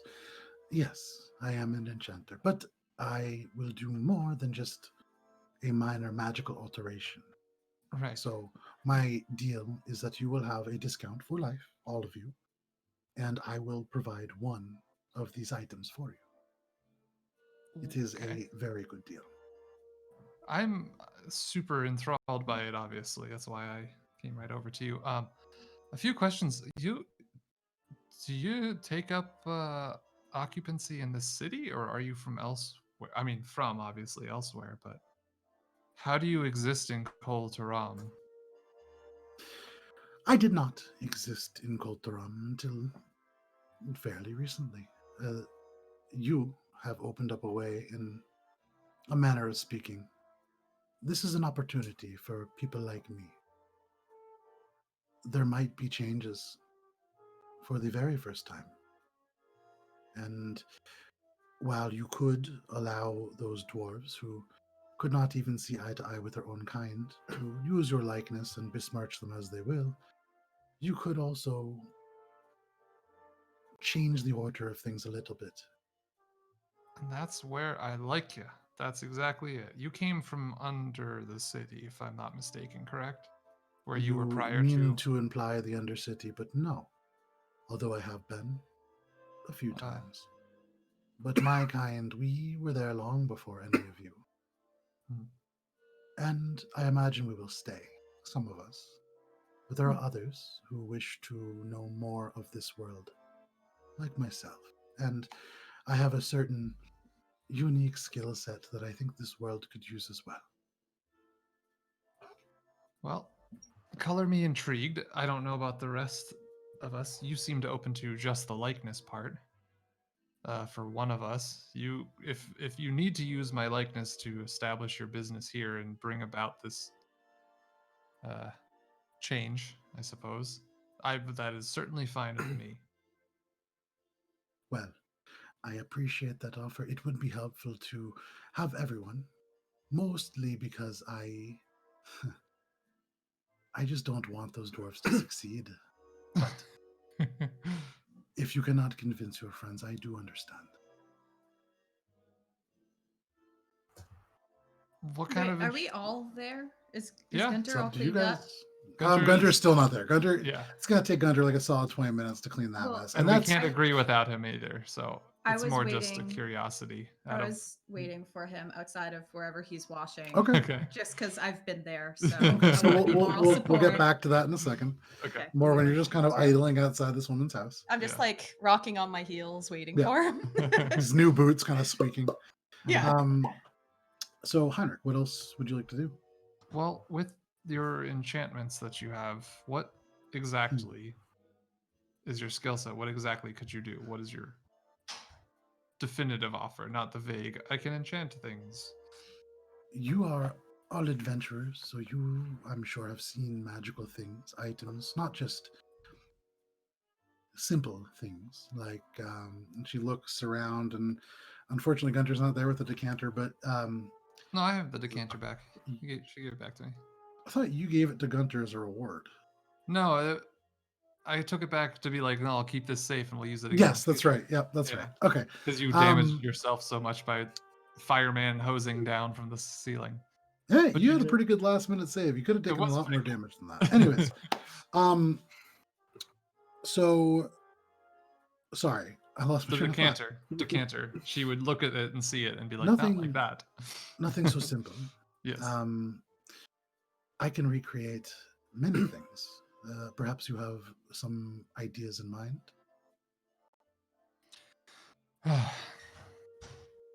Really anything to extend my ability to protect my friends. Anything of that ilk. There are many ways that this could be achieved, but let me rephrase my question. When I say I have a very unique skill set, I mean you tell me what you want, and I generally can create it. It will be not a cheap process, and so this 10% discount does mean quite a bit. But say you wished to have a sword that could ignite with fire. That is something that is easy for me to do with time.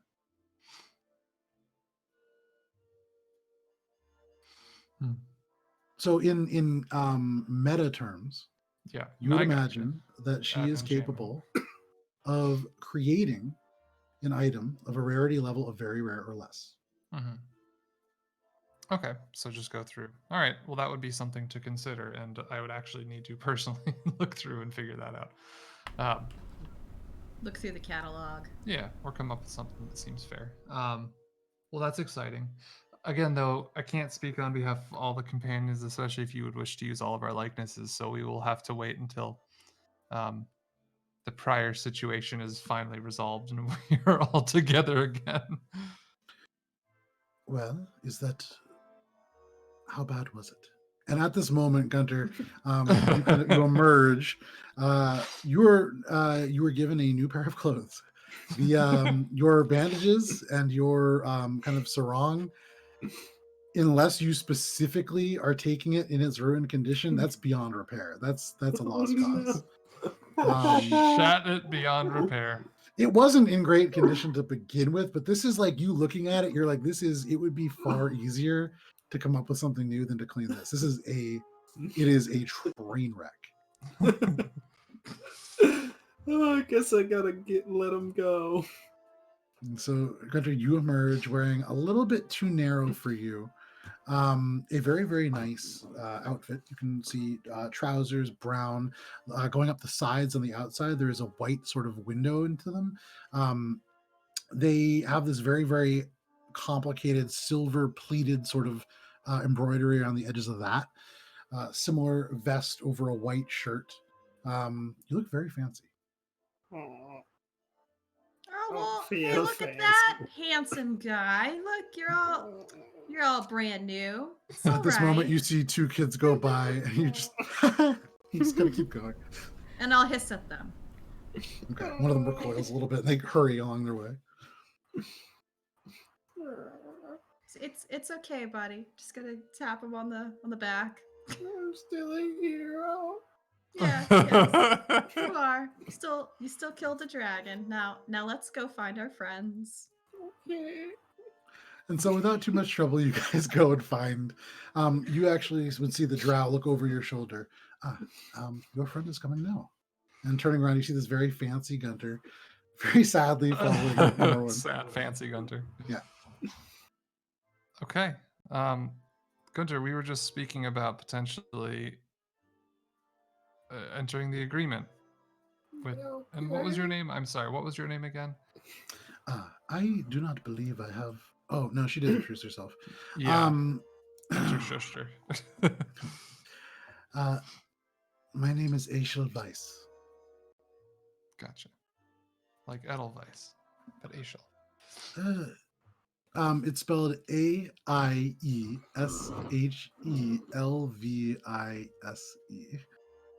It is an Elvish name. Yep. Because we went with German as the canon proxy did. for, that's why I was all, like, oh, it sounds like all of Edelweiss. Elvish is your guys' fault. Yep. A lot of other things are our fault too. And it means stuff too. I mean, it all means stuff. Yeah. All All right. Elvish is a The pretty stuff literal that language. You would want to fault someone for. It's our fault. All right. Wait, so what Guntir, does you her had name all mean these then? big deals. Sorry, what? I want to know what her name means then. Make an intelligence check. But I speak Elvish. I wouldn't know. You can just ask her too.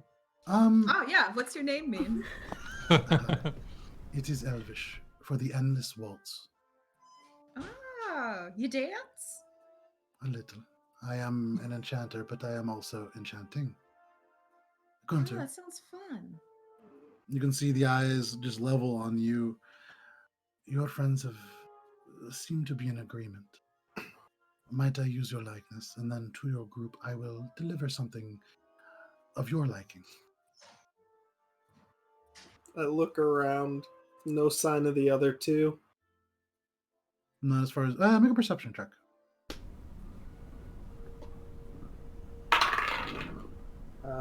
22. Way off in the distance, just pure happenstance. As you gaze around, you can actually see the dwarven male, now wearing a little bit different clothing, but still sort of the, not crafting leathers, not this like bespoke kind of like fake crafting look. He's now wearing, it looks like a blacksmith's apron, although there is like embroidery on the bottom, and even from his distance you could tell it's kind of more of the same bullshit. But you see him walk, he's like across the ring of gold. He's like a 10-minute walk away, but you see him just pass. That's a good perception check. Wonderful. I will need to find a place to set up shop. I'm thinking in the Ring of Silver once it recovers a bit. But We each if get you a have, magic's enchanting. if you would like to apply the discount to additional items, of course, but one to begin with, one for free. One for me. You should ask for That is shitless not- pants. No, I'm just kidding. That is a You can go in them and it just flushes out. It's just a pocket dimension right behind the butthole. No. It's a With a roller portable coaster of hole? emotion. No, it's not with a portable hole. It's just like a pocket dimension. Going from the ultimate high gotta of think about that. It's slaying just like a an dragon Yeah. to pooping your pants in front of the people who consider you a hero. The best part is you entirely did that to yourself. So You made your bed, now lie and roll around in it. Technically, the egg did some of it. you ate the egg. Yeah, I was gonna say the egg didn't. This was No, your you know choice. what? Done. The egg absorbed the suggest- perfumes. So what I'm gonna say, I think our friend would need a little more protection, if you will. Maybe some sort of Depends. armor to help him against the unexpected. When you say it's unexpected, do you mean Like stabbings. so something resistant to, say, piercing damage? Up to you, Guntir. I'm throwing this could say freebie your so. way. You seem to be the one that needs it the most. And so, meta level Matt, I don't know if you're here when I said this. This is an offer basically for you guys to select a very rare or less item, and she will be able to craft it to you. It does take some time, but she is a very competent enchanter. Okay. I still need to figure out what I need, but We could send you a message. It would be easy while we're still around. Well, I will Where give should- you. Hmm? You won't find me, but I'll give you a day and I'll reach out. okay. No pressure to know by then, but we can at least establish something. Sounds fair to me. We Mhm. all in agreement? Seems like I'm just talking for everyone. No one seems to care. I'll just say yes. I mean, I wanted the beer. Well, we can go I say find under him. my breath. Why don't we just go find him later? Well then, if there is nothing else, I'll see you in a day. Farewell. And she turns and begins to walk away. As a group, sit noticeably less approached than you were previous to Gunter's explosion. And you're within the ring of gold. It is probably about 11 in the morning. What would you like to do? Gunter, you wanted to ceremonially embarrass the Golglows? Maybe Yes. thinking about that again.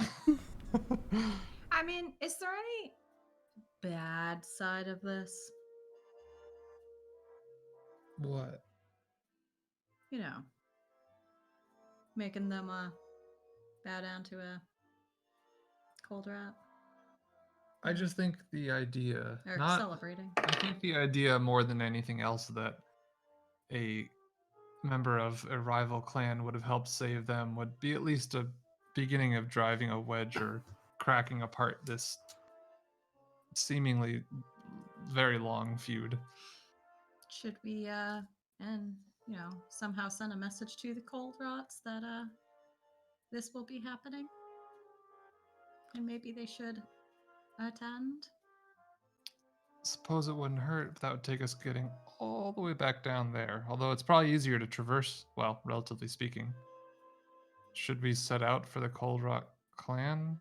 I mean, open to discussion, I'm just shooting out ideas. So,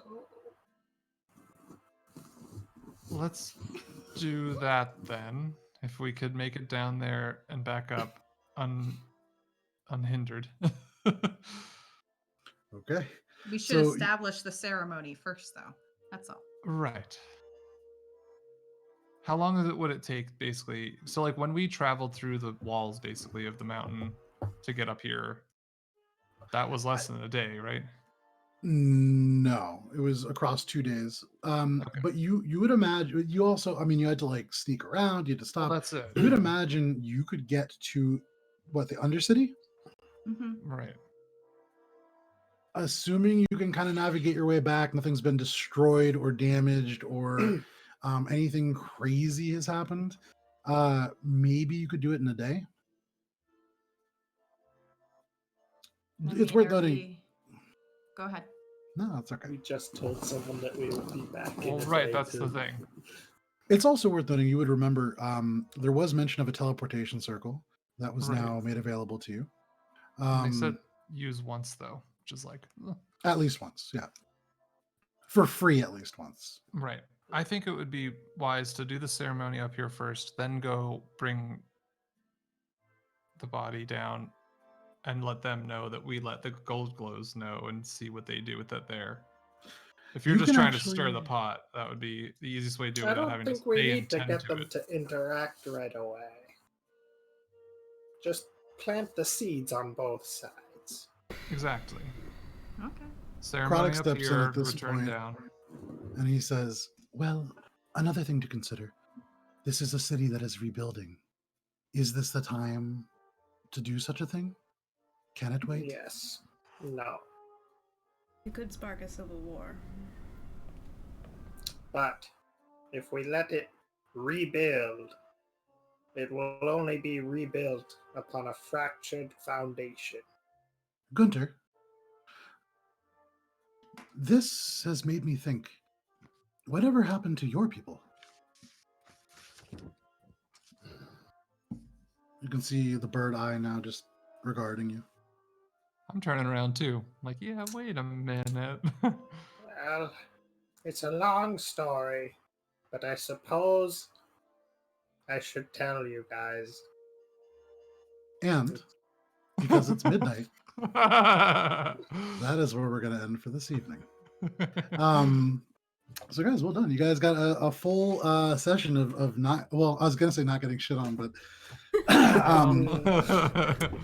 Almost ruined it. had you there. Yeah. Do it to But ourselves. you went an entire session without combat or without, immediately being kind of threatened in any way. You guys had sponsorship deals and all kinds of great stuff. It looks like you Very may awkward even... and uncomfortable.